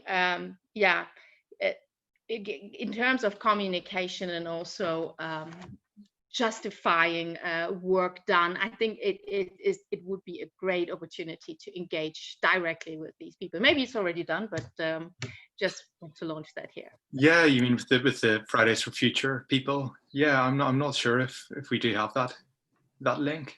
I don't know. Everybody has sort of indirect or direct links. It's about connecting the bits that this is wished for. So yeah, and it's mainly about young people as well, isn't it? Fridays for Future. Yeah, of course, it's the young movement, and I just wanted to say that here. Yeah, no, I think that's a really good point. I'm not sure if we do any. I don't know how much engagement we do through Climate Europe with the kind of youth community. Yeah, we try. It is a focus, of course. It is also like a focus on involving the Eastern European countries. Is another topic that is very important. I mean, you wanted to do this in Riga, and obviously Serbia was one place where it was reached out. It is important to get more also geographically more support probably. Lola is here. I mean, I'm sorry. Yeah, I'm sorry I missed you yeah. part of your speech. So about the youth community, really in Riga, we wanted to engage with a youth team from Serbia, from Belgrade. I think I also invited them to this Webstival. I have not seen the name of Tatiana at the list, but most probably she was there. So this is the European Student Prize Award. They want this, and it's how to say, and we wanted to invite them to Riga. And maybe I will get in contact with them again and ask to present some work at the next Webstival. Yeah.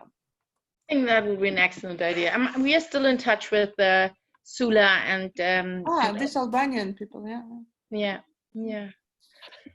Maybe to have it even because that's an excellent example of engaging the next generation, and we could scale that up a bit and try to link the connections with Fridays for Future movements, which we have in every country. In Belgium, it's easier because it's a small country, so it's easier to approach them.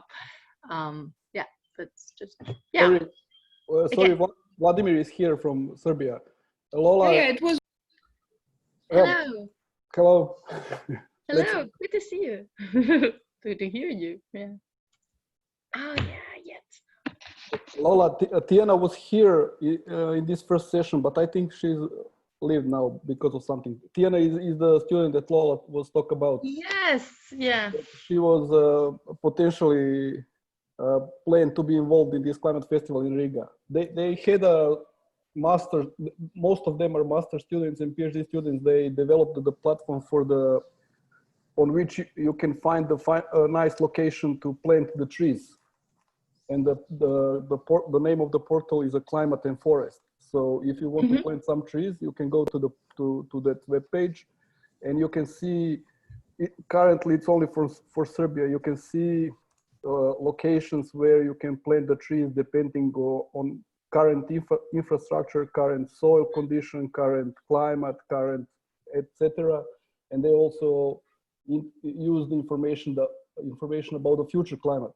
So maybe today is good to plant one type of tree, but maybe in the future, because of changes in temperature and precipitation, it's better to plant something else. And as Lola already said, they won even 2 awards on European level for that kind of student startups. So it's really interesting to saw them presenting that forest and climate portal. And I think that they will be glad to present that in some of the next web festivals or Webstivals, how you call it. Great, that's good to know. I can share maybe the link with you just to find it, to see how the portal looks like. Perfect.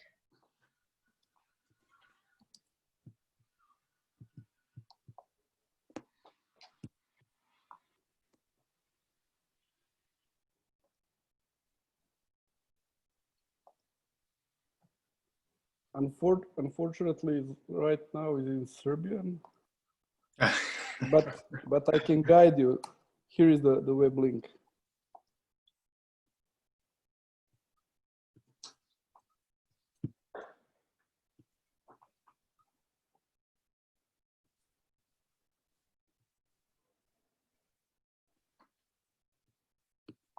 So there is a color coding, like if it is a green, it's a good place. If it is red, it's already used for something, or maybe it's some kind of special area which is not good for planting the trees and so on. And also you have 3 types of different trees that you can select, and then for each of them you can see which locations are good for planting. Oh, this is really neat, Vladimir. I really like this. Yeah. And they also integrate the climate model data, the satellite data, the land cover data information. They have like 10 different layers, and depending of combination of that layers, you can get color from green to red. And who was it made this tool? Sorry? Who made the tool? The students. Oh, the students made it? Oh, right, okay. Sorry, I see. few of them are PhD students and few of them are master degree students. Wow. Majority of them coming from geography, but they also had a team with the lawyers, because some lawyers in Serbia are also interested in climate change. Right. So they mainly focus on satellite data, that group of lawyers, but they also interested in terms that, I mean, when you come that you want to plant something, you must go to authority and ask them, am I capable to plant here? So you can need some kind of advice from authorities how you get permission to plant that. And they already ask people, if somebody plant trees somewhere, to put on the map. So they will collect how many people use map to really plant trees somewhere. Ah, that would be amazing. Yeah, that would be really nice. You can obviously correlate that with the colors on the map. And I wonder if you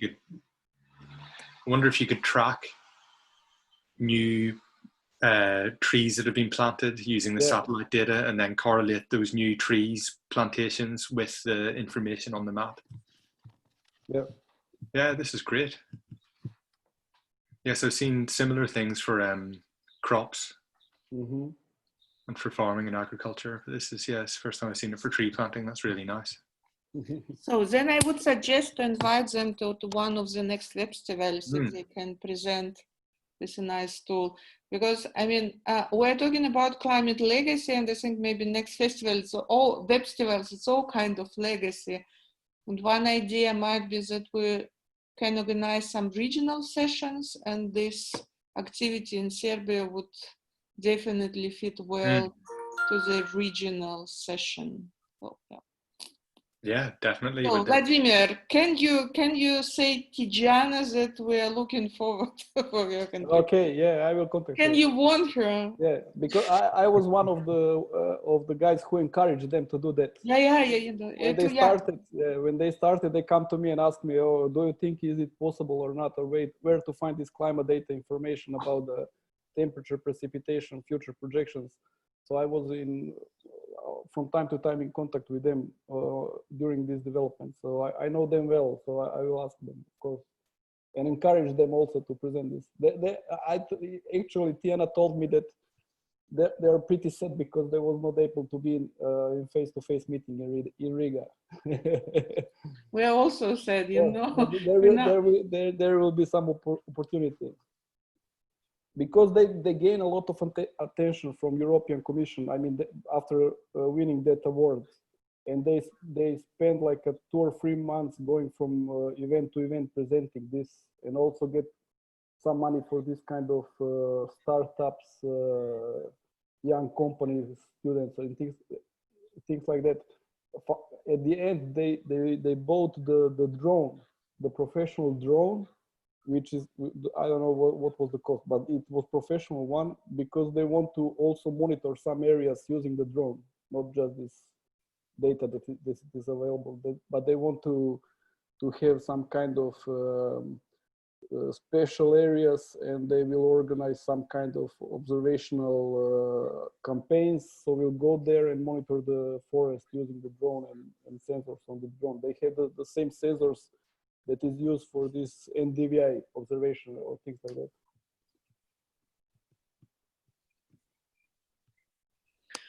Yeah.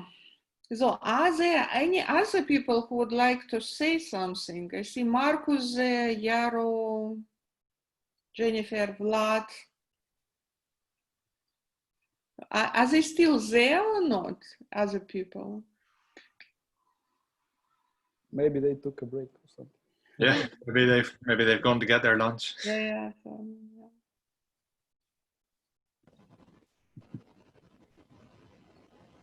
So nobody. Did you see many good ideas in your chat room, in your breakout room, Lola, for the legacy? To tell the truth, I don't remember. Yes. There were too much information, you know, so you have to be concentrated and answer the question. No, the people, I think there were some ideas. There were more than one, so the pages are not empty. They were not empty, Tyron. That's I good. think there were a few nice ideas, so you can pick. So there was a suggestion to connect somehow with Copernicus C3S. There was an idea so with connection to C3S. No, I'm sorry. So there were, you know, because I need to. There were 7 options. Yeah. But there were a few answers. So, and one answer, one person cannot put the stick on the map. Oh. But she gave a reply in the chat, and I record it. I saved the chat. Oh, that's good. Yeah. Yeah, I did the same. Yeah, I'm just looking at your Jamboard now. Yeah, there are quite a few comments. That's good. But how we do proceed further? Do we have any timeline to summarize everything? Do you mean to summarize all of the information? Yeah, so I guess I will take all of the comments from the Jamboards and, well, I'll probably put them in a big spreadsheet or Word document or something like that. And then we'll have a record of them that we can look at more easily. And yes, I'm not sure what we'll do. We'll have to write this legacy report, but we'll maybe have to have a discussion about which of the ideas are the ones that we want to take forward, which are the best ideas. Maybe some people have offered to help in some way. So yeah, we need to pull all of the information together and think about it as a group. But I think we've got a nice feedback about legacy. I think we have really enough information about the legacy. Yeah, we've got loads of information, definitely. Yeah, I'd say between the 5 different groups, we must have more than 100 comments. So that's really good. Mark is there. Hi, Mark. Hello. I'm eating my lunch. You have a lunch. I have my cup. My coffee. Where are you? Are you in New Zealand or are you in Denmark? I'm actually sitting on the beach, but I've changed my background so it makes it look like I'm in my attic working very hard. There appears to be a dinosaur behind you. Yeah, this guy's great. Watch this.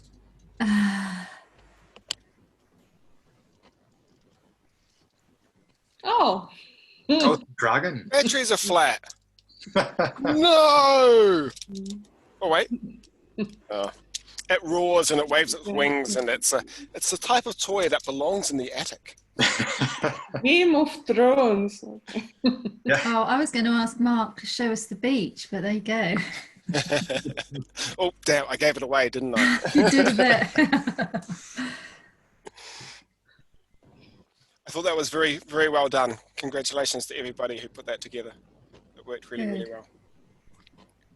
So we were a bit shocked with the cancellation of Riga, and we used our shock to set something new, how to say.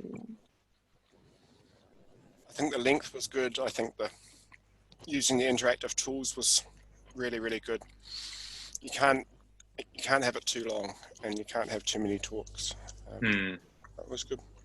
But what I was missing a bit, sometimes it was really silence. You know, between 2 sessions it was silence, and I think next time we need to think about it, how to fill this silence, you know. So I was thinking background music or some kind. Yeah, you were thinking, could we have music? Because it was really silence. I mean, I understand because we need to keep, to keep the connections, alive. But yeah. Natalie, maybe next time we do Rammstein. You know? Natürlich. I think one thing that I suggested to Bex was the idea of sort of essentially almost speed dating. And Zoom supports up to, I think, 50 meeting rooms.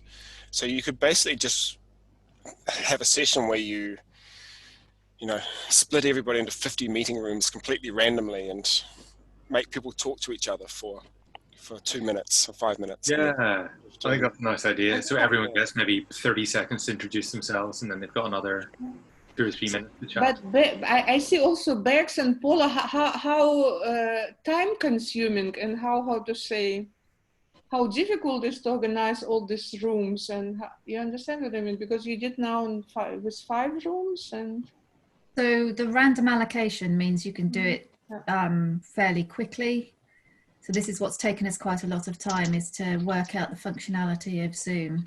So pre-allocating to the breakout rooms, we haven't quite mastered that yet, but the random allocation is just a quick click of the button. It's quite easy. It's Bex here. Is it all right if I just gate crash this this Zoom room for a moment? Yeah, we understand there's been a few difficulties with some of the other rooms. So yes, and similarly, we're having trouble with the. Let me take my glasses off so you can actually see me. A few challenges with the icebreaker room. We have had 1 or 2 people successfully dial in, but for those that are in this room, just to let you know that the icebreaker Jamboards are still available. The links were provided as part of the icebreaker, but I will just quickly share them within the chat. And much like as we've seen with the previous Jamboards, please, if you could avoid opening them in series, and indeed once you've written and contributed to one, please leave it before opening the next one. The other one that's quite important is please don't click clear slide, as this will remove the content. It was me, Bex. It was me yesterday night. I just want to, how to say, I just want to take to check, and I delete everything. I mean, it's dangerous. This button is dangerous. I delete everything. It's all right, Paula. I got your email last night. I rectified it this morning. No. Paula did it with a Zoom link. I know, and I follow Paula. And I rectified it this morning and had every intention of that being our little secret. But thank you for your honesty. I'm just going to paste into your chat the links to the Zoom. Oh, the Jamboards. Jamboards, icebreaker Jamboards. Stacey is holding the fort within the. So I will mute my microphone so that you can continue, and I'll stop intruding. Thank you, everybody. It's all right. Thanks, Bex.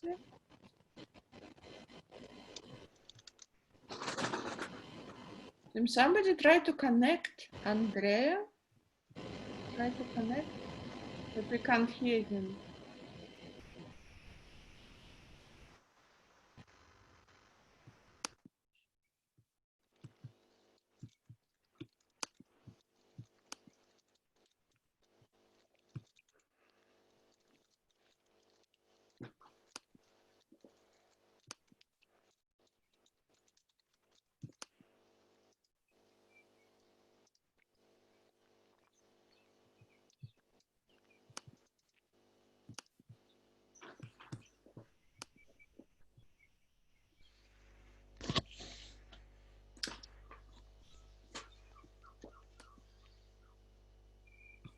I'm just clicking through the Jamboards for the legacy sessions. I see quite a few people have mentioned about the website, and I think Paula, you might be able to add on this, but I think somebody said in one of the other chats, it might have been Mauro, that CMCC are going to keep the website going for the next.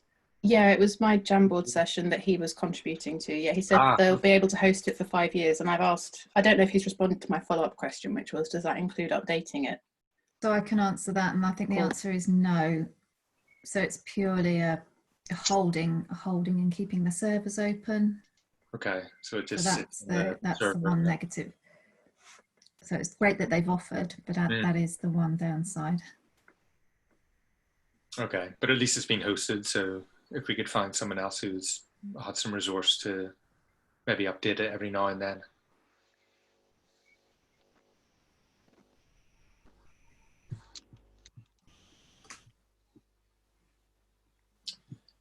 Natalie, did you have any other good suggestions you can remember from your? I'm in the middle of chewing, sorry. So my favorite was the 5-year kind of anniversary party. Yeah. Do you know what would be cool that we could link to that? And I think again, this is your idea, Natalie, was that we could ask people to plant something in a sort of memory of Climate Europe. So we could ask people to plant some trees or wildflowers or something like that. I like Then that maybe idea. in 5 years we could all gather together again, and then we'd have, you know, whatever those plants were, they could have grown up and would be able to share that. Yeah, that sounds really nice. I just had another thought. If people can share the address of where they work, we could all do Google Street View drive-bys to see interactively. I mean, I planned when I had a vacation last week, 2 weeks ago. I planned some flowers, but it was a deer in my garden. Now the flowers are gone. So I can try to plant again something with Climate Europe, but I'm not sure that they will survive. Yeah. There was a what in your garden, Lola? Did you say a deer? Deer. Yeah. Oh, wow. Okay. I can share the picture. There were 2 of them. So. Gosh. Yeah. Now all the plants and flowers. Yeah. Oh, you're joking? No, no, it's serious. The most exotic thing I get in my garden is cats. Yeah. I need to move on to the next meeting, but thank you very much all once again. Really enjoyed that. Great. Thanks, Mark. So the last thing, Mark, I think you have won the competition for the most interesting background. Yes. Let me. So this is up in my attic, and the reason was that when we locked down and the kids were at home, I went up here. But there's just one little problem with it, and if I can share my screen. Where are we? I've got too many windows open.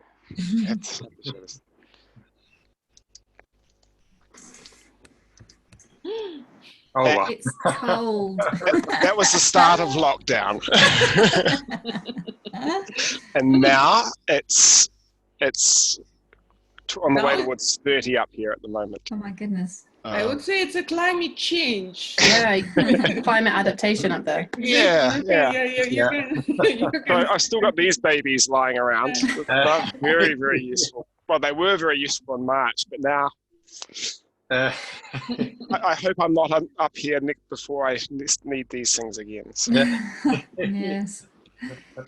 Well, thanks for joining, Mark. Thanks very much. It was a nice meeting. Yeah. Bye-bye. Bye.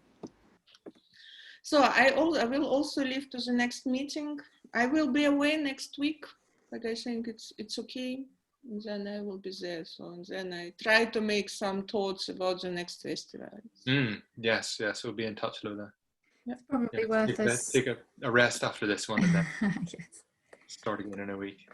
So when you're back, Lola, it's probably worth us all getting together and just having a bit of a review of how today went then. Exactly, yeah. So, but I think it went perfectly. I like it very much. I think we did a great job. And it was really teamwork, I would say. Very much so. But what was missing, so a bit alive, so because the silence was sometimes, I don't really know what, so should we chat again? But of course it depends on the connections. If everybody chat to each other, so if the connection will be stable or not. So, I mean, maybe we can. I think it got more lively once we headed in. Obviously, we had the breakouts with Tyrone, and then we went into Daniela's, and I think it did get a little bit more lively at that point. Yeah. But it was, I think it was, one was a bit. At the beginning, I think at the beginning at 9:30 or before 9:30, the people were coming, but it was, it was just a silence. I don't know, it was, or it was a short break after, I don't know.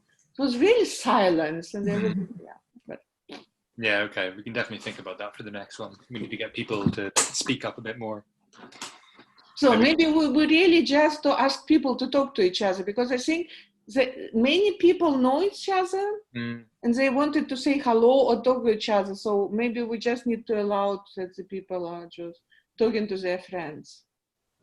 Yeah. So maybe you can hear I'm playing a bit of music in the background now. Not really. No.